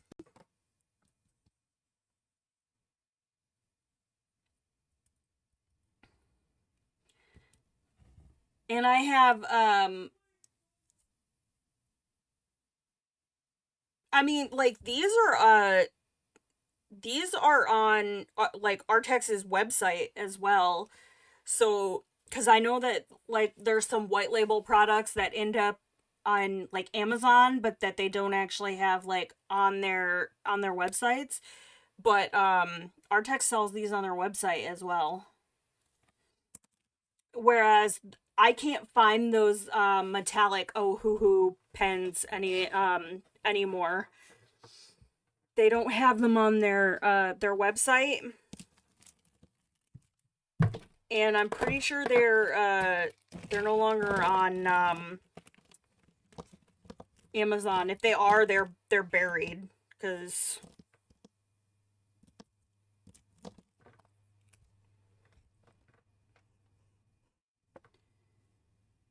yeah, there's a few Ohuhu products that I am fairly certain are uh white label products that I have found on Amazon and nowhere else. I have a set of water-based markers in a similar case to the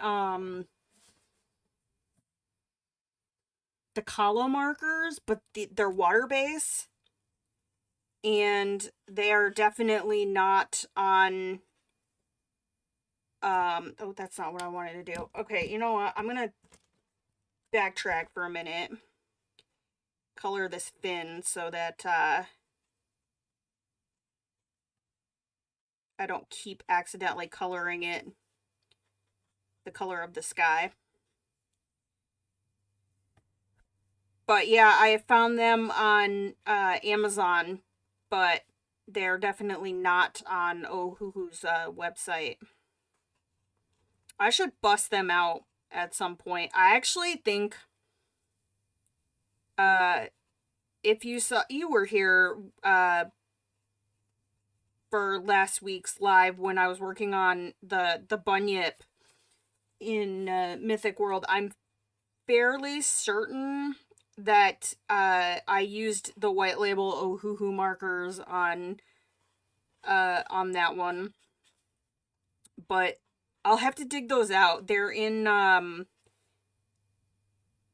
the curio cabinet in my living room because I have some stuff that I don't use as as often, and it's been moved to the living room. So if I do decide that I want it, I can just go grab it there. But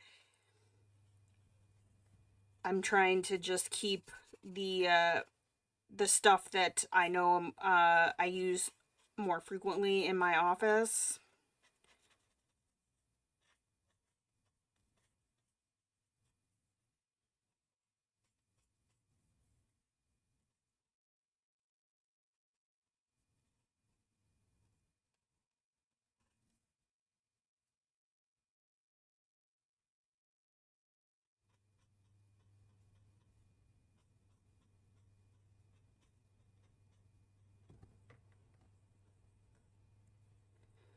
But I was just saying too that it would be fun to pick a book and do the entire book in these markers. I'm curious how long it would, or how many sets it would take.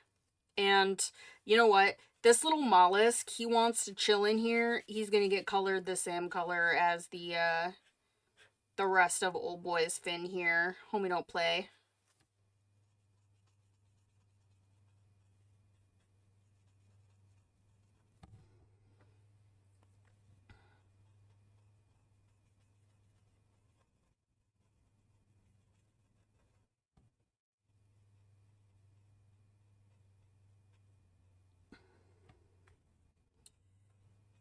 Yeah, I'm not gonna like ruin my groove for or Nautilus. It's a Nautilus. It's just, whatever the heck he is. I don't know what he's there, but now he's a chameleon type Nautilus.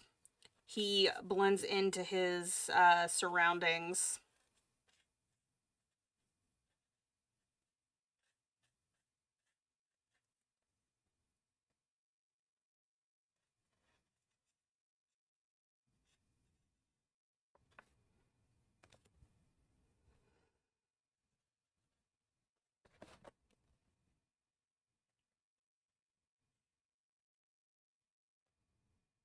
Is the water-based alcohol marker a big comparison to other markers like the Arrtx?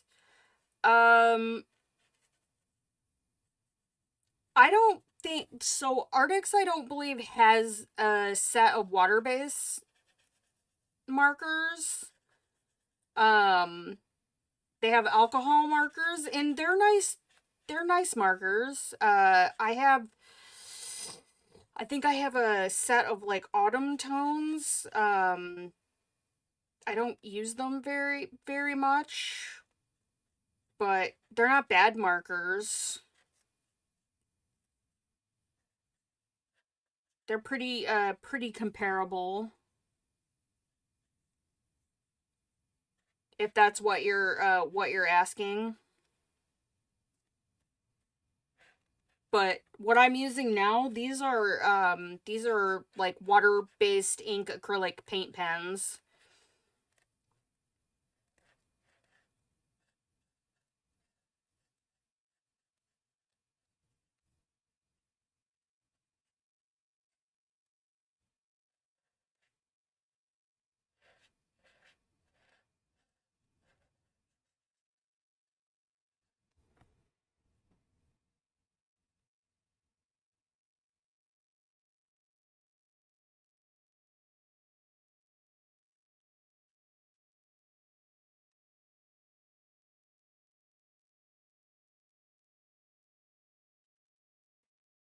But we were just talking about white label products.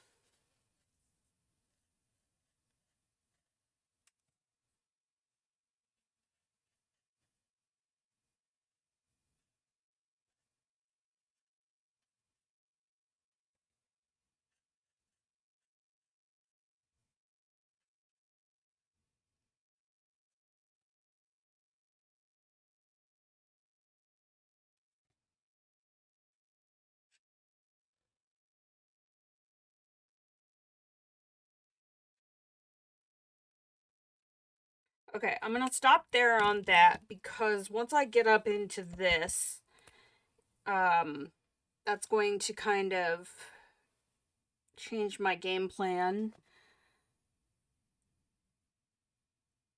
Oh, thank you. They're pretty bold.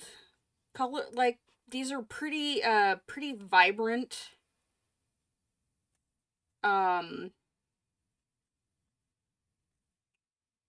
Pretty vibrant markers. I was a little worried it was, not the right choice for this image, but there's not really a right or wrong, and I just think he kind of looks a little more like illustrative and animated in this color palette.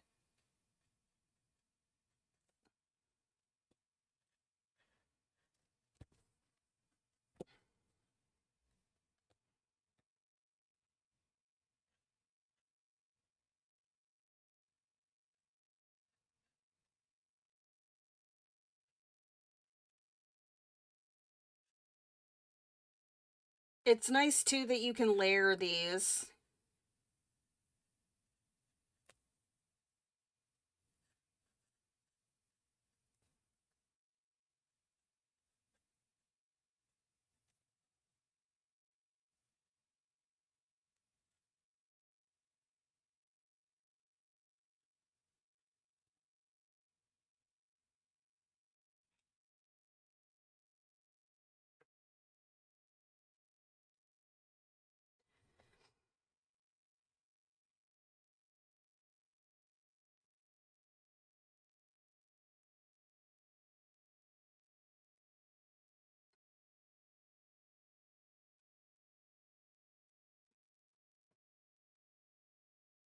But yeah, I don't believe Arrtx has a water base set of markers, just alcohol markers. They did just come out with oil pastels though, apparently. I saw that on their website.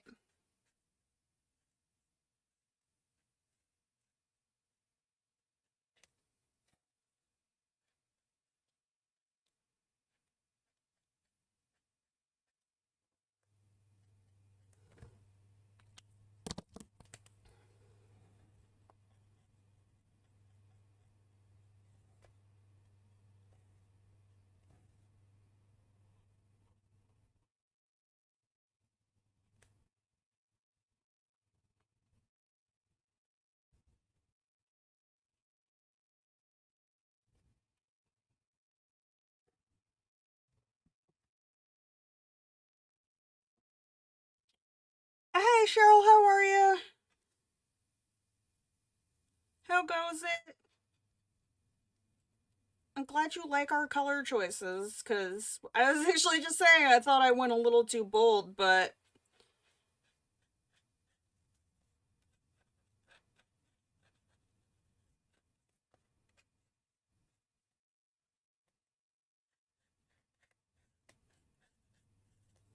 we'll see how we feel when we get to this, because I'm a little worried about the architecture portion.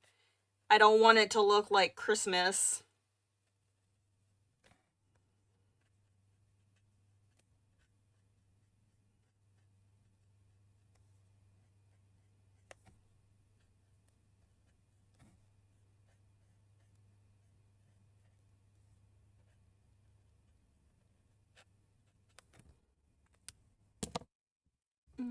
How's your day going?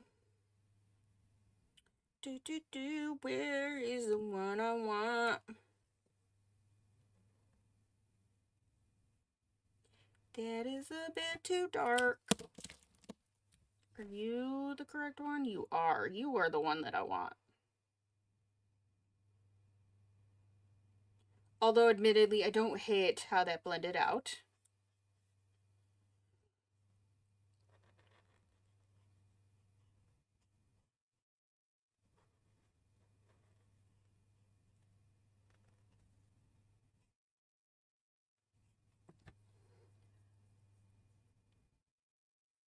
Happy Place, the Connecticut Shore. Nice. That sounds like fun. I'm glad that you had an enjoyable time. Was it a vacation or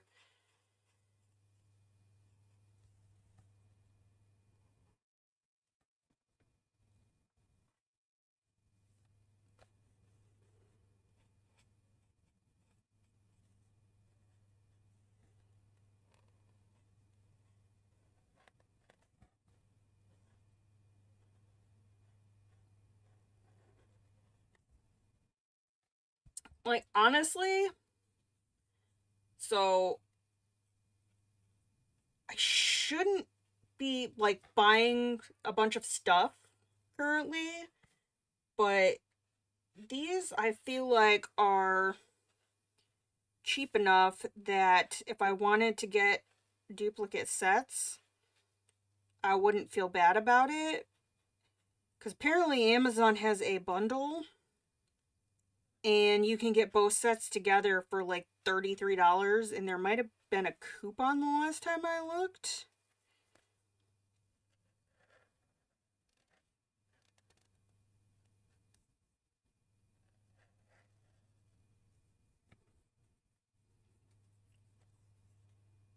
And I mean, if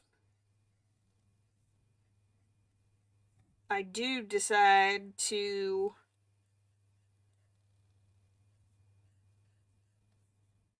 do an entire book in just these pens, I would need another set. Your husband sent you for some alone time? That's awesome.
I don't know. What do you guys think? Should we do?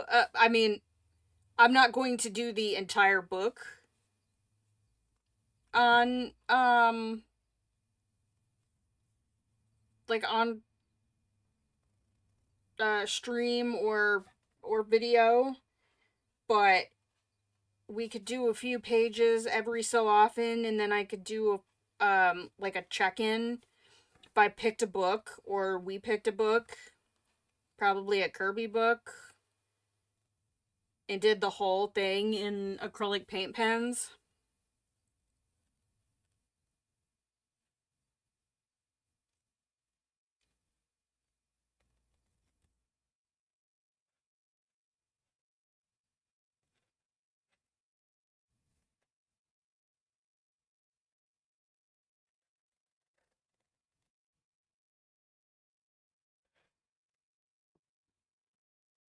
You need a vacation? Yeah, I feel like a lot of us could get on board with that.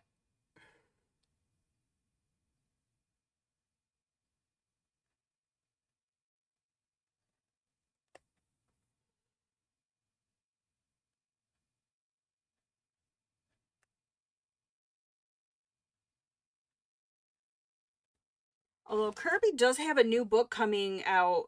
He's got another compilation book coming out. It's like a mythic on like some of his mythical stuff. So I don't know. Maybe when that book comes out in the fall,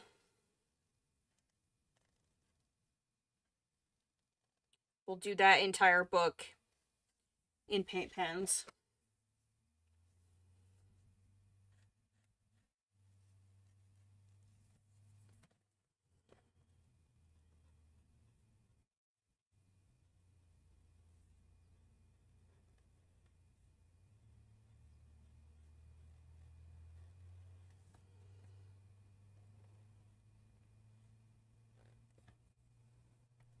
Okay, I'm gonna leave that. Am I gonna leave that for now?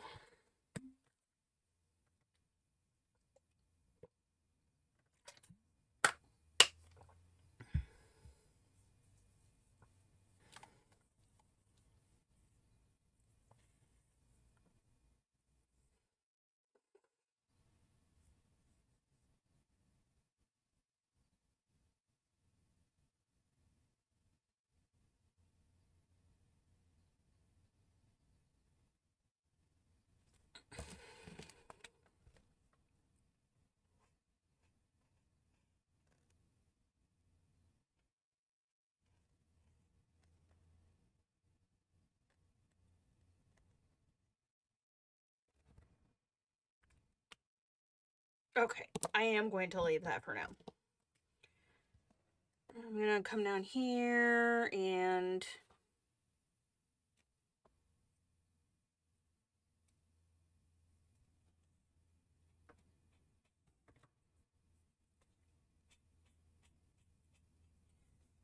fill this in. Bartolonga book. You were determined to try. It's a grayscale vintage tech homes. Keep looking at it and still haven't touched it. Like, are you um apprehensive about where to start, or like what material are you wanting to use in it? Are you? I like markers on grayscale, especially if it's like heavy grayscale.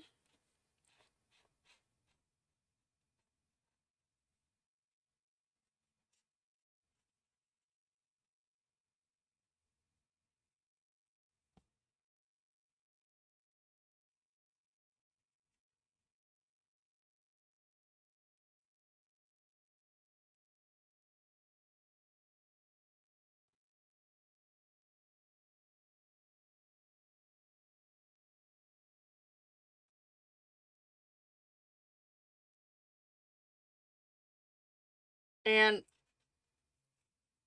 like honestly, I mean, you could look at it at like in this way. So I still even at this point in the game, I still sometimes struggle with where to put my shadows and my highlights. I understand when light hits objects from certain angles, the kinds of like uh that aspect of it, but there's just still this little that like in my brain that when I have to figure out where the shadows and the highlights go, still sometimes it just trips me up. But with grayscale images, they take the guesswork out of it for you. So you don't have to think about where your light is coming from. And so a lot of times, especially if I'm working with markers, I don't want to say I ignore the grayscale, but I just kind of use it as a guide. So a lot of times I'll lay down like my base, my lightest color, and then just build up almost like it's not there, but still keeping in mind that it is. And it gives me, excuse me, it gives me an idea of where to apply my shadows. It's hard to explain. It's like I said, ignore it but not ignore it. And I find that every so often pulling one or two images like that out and working on them helps you to kind of retain some of that mindset when you're working on an image where it's not given to you and you have to determine it yourself.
Seriously, what is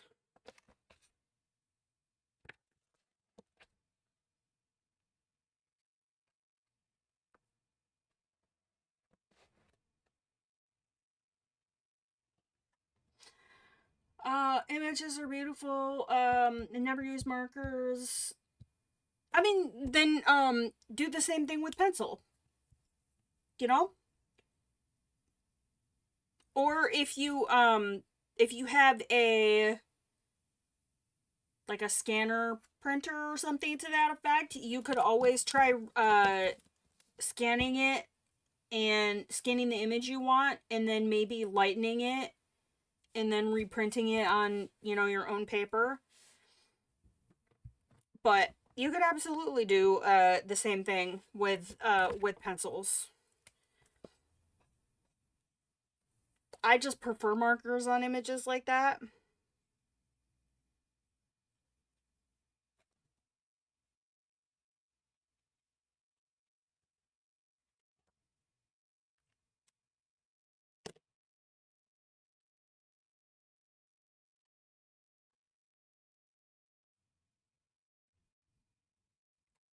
Mm-mm-mm.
Okay, I gotta rethink my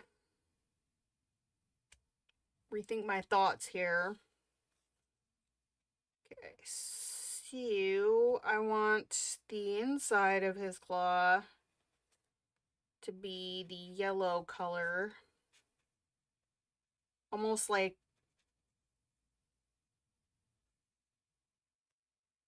skin.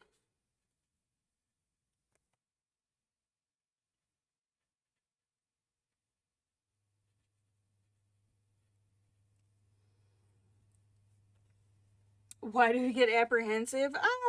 I think because our brain is as we get older with certain things as adults, um, especially those of us that maybe have started a more intensive art journey later in life, um, struggle with that because as you get older, life teaches you to be inhibited. And so I think we find it much more difficult to kind of break out of that.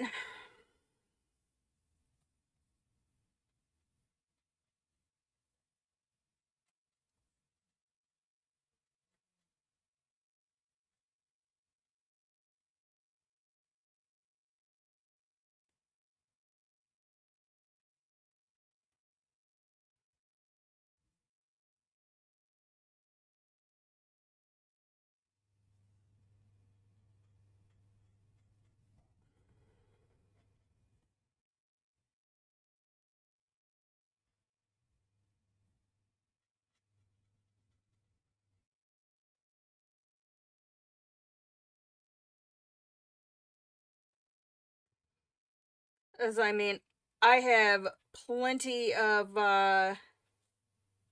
pages in my books that are half finished or that I'm not really like fond of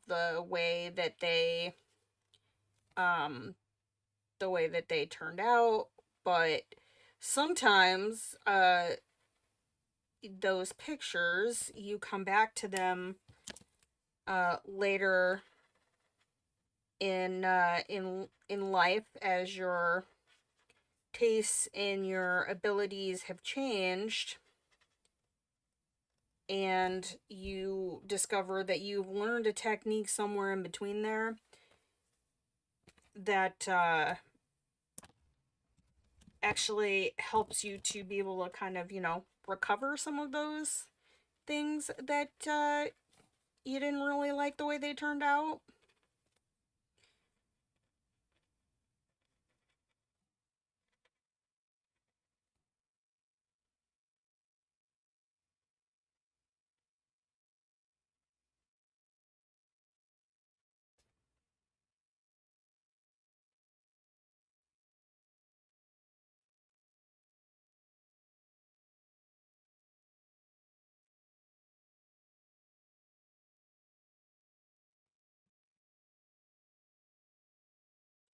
But you'll never know unless you try. Like, I have no idea what I'm doing right now, but I wanted to use these pens, and here we are. And I'm just really kind of just seeing what happens.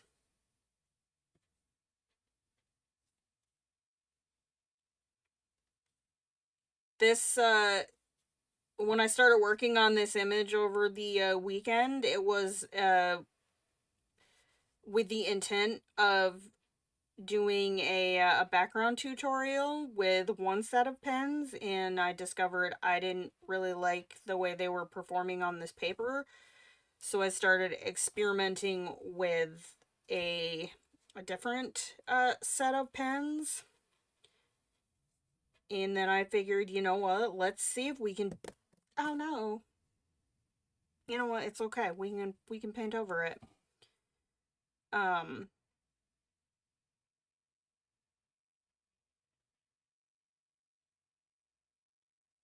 Yeah, it's with a completely, well, not completely different set of pens by the same brand. Um, but it was a different plan than I had originally planned.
And now I just gotta remember what I did on this so I can do the same thing on the other.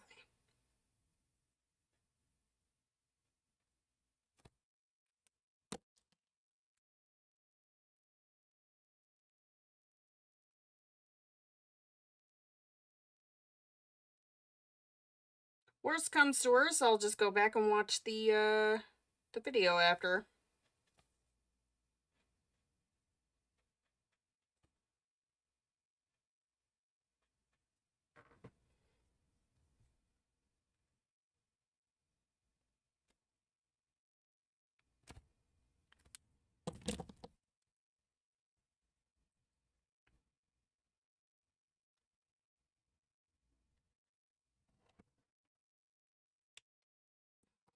Okay, let's see.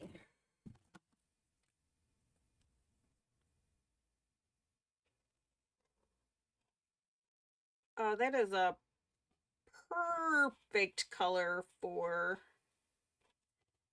these nails.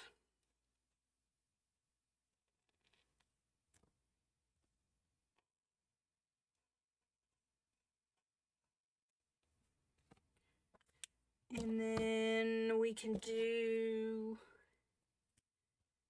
a little of this in here. Is this gold? Like, what are you? Are you or a bronze? Are you a metallic? Why do you look metallic? Did I mix something up? Are you a metallic? Oh, you shouldn't be. What are you?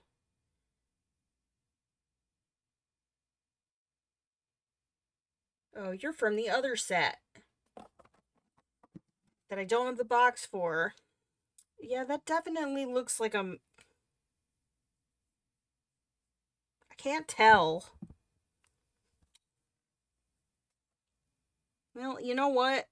He's got some bling to his nails. If that's the case.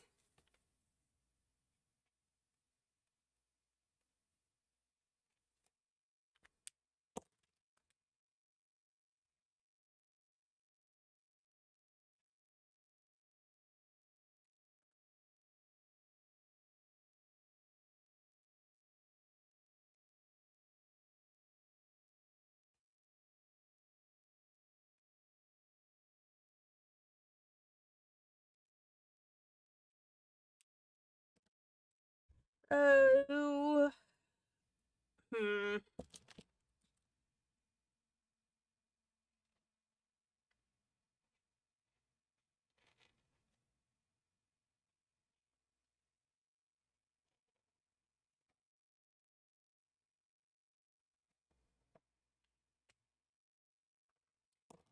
we're going to use this on some of the teeth, or all of the teeth.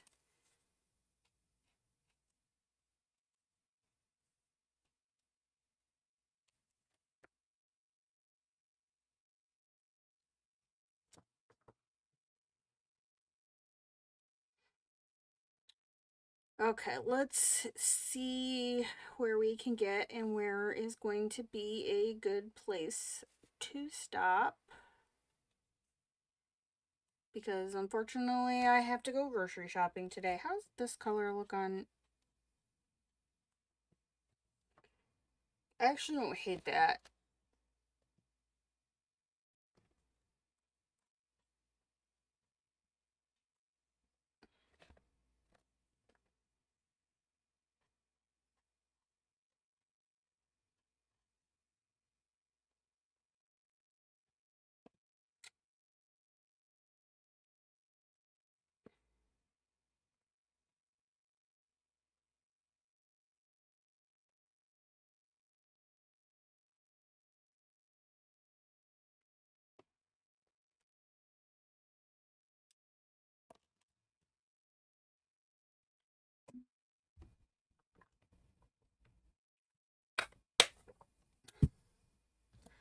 Now I kind of want to try that.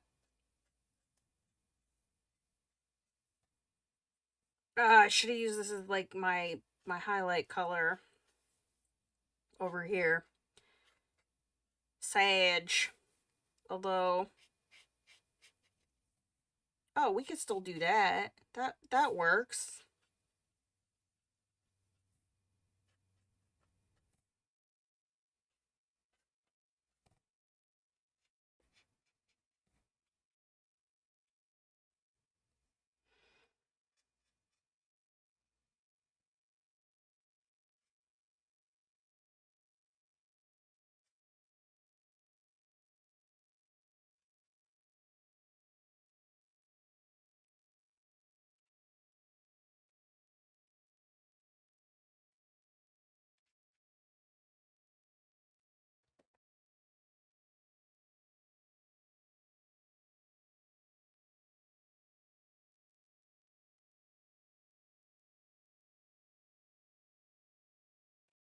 Okay, I will finish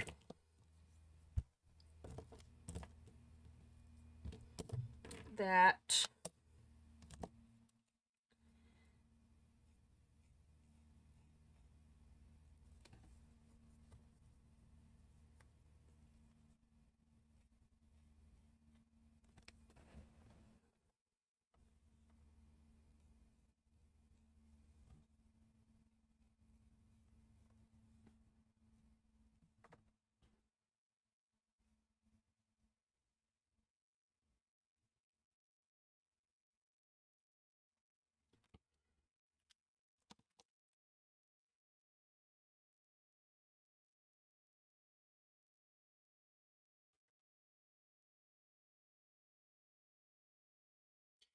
So this is going to be... This is going to be a bear.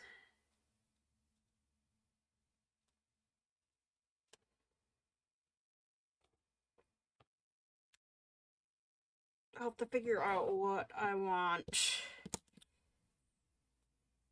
for a little bit of a highlight color on the top here.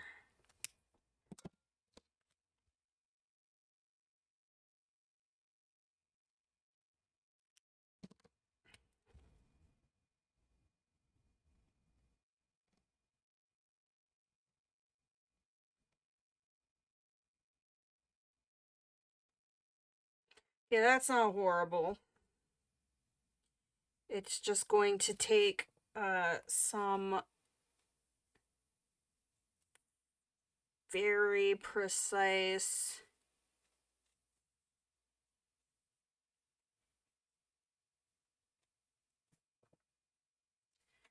uh with the paint pens here.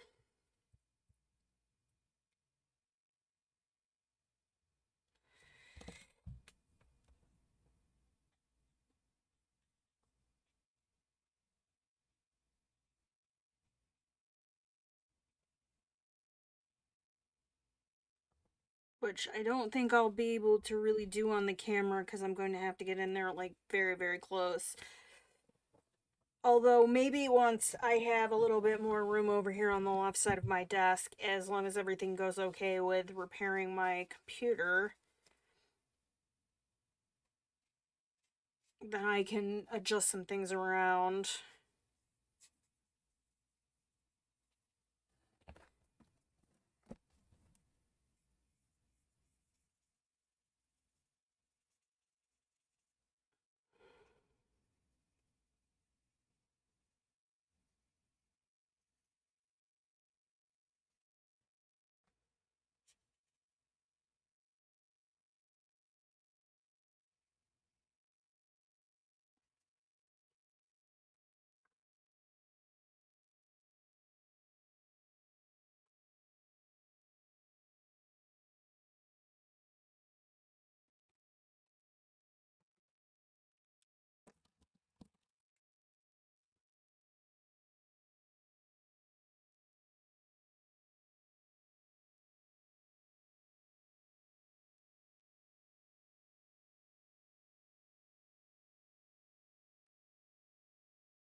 I could do the little sections of the stairs over here in the same yellow combination that I did with his belly. That might work.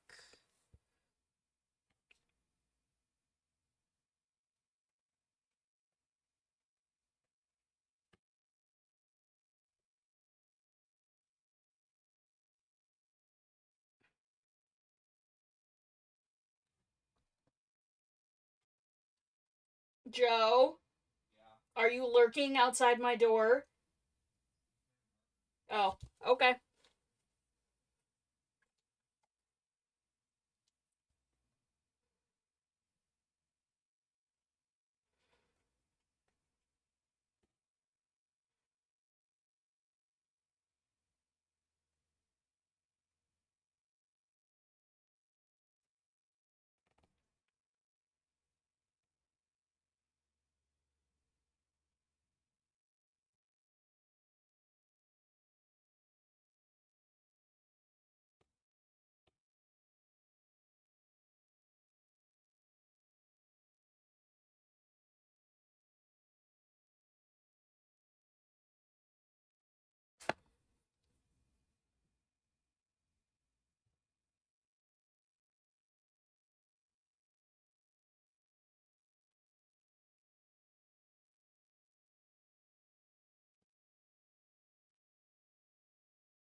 I'm trying to wrap this up so I'm at a point where I know where I left off.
It looks like something out of a Disney movie.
Okay. I think that is definitely where I'm going to have to stop since tomorrow is a holiday and I still have to go grocery shopping. I really don't want to, although it should be a quick grocery shopping trip. So I'm gonna line that up so you guys can see where we're at. Okay, so adult coloring, is that back to front or do we need a cardstock paper on the back while coloring? So this book is double-sided, and I did have one little spot where I got a little overzealous. So there is the possibility with these that it could bleed through. But that was my fault, and that's the only spot that happened. In general, as long as you are mindful with how many layers you put down before you let it dry, you shouldn't have any issues. It's always a good idea to put some kind of paper between your images, but it's not something I would say is like a huge. Let me see on this one over here. Yeah, so I did some work on this side and I didn't have any issues with it bleeding through. Um but that was just like I said, because I put down too many layers without letting some of them dry first. That is the nice thing with these markers, is once a layer dries, you can go back in over top and work on top of that layer. Um but it's not generally an issue with these markers. And depending on your book, I would say if you were working on like thinner, like Amazon or Create Space paper, in like a Creative Haven book, I would definitely test those out because these are water based. Um, but I would always say it's a good idea to find a spot in your book. I like to use the title page where um where you can test that out and make sure that your markers are going to be compatible with your paper. So, but not something that you really need to be concerned about with these markers. So, but that is going to be it for me. I do have some adulting to do, so otherwise I would go for a little bit longer because I'm actually really enjoying this process. So I will have to go through my books and see if I can find something to use for a potential new series. I don't think we'll start it for a little while, but I would like to pick a book and do the entire book in just these acrylic paint pens. So um I don't know. We'll have to see what comes out over the next few months that might be a good option for that, or maybe I have something on my shelf already that we could potentially use. I'm just really enjoying them in this book, and I am curious how many pages we could get out of these before we need to consider replacing some of them. And I am contemplating ordering a second set as a backup, just because if I do commit to that project, I'm kind of paranoid that um, they'll stop making those markers and then I won't be able to finish my project. So I might get a backup set just to tuck away for a rainy day. And if you are interested in picking these markers up, I have the US links in the description. There is a 24, a 32. Why can't I remember that? A 24 and a 32 count set of these markers.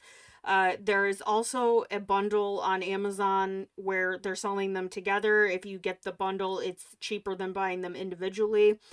And like I mentioned at the beginning of the stream, with the exception of white and black, there are no duplicate colors across the two sets. Not sponsored by Arrtx. Bought these myself. Just really like the markers. Although if they wanted to work with me, that would be cool too. So yeah, thank you guys so much. Thank you, Sonia, for the kind words. I appreciate it. Apologies for the tech issue earlier. And I will see you guys in the next one. Thanks so much.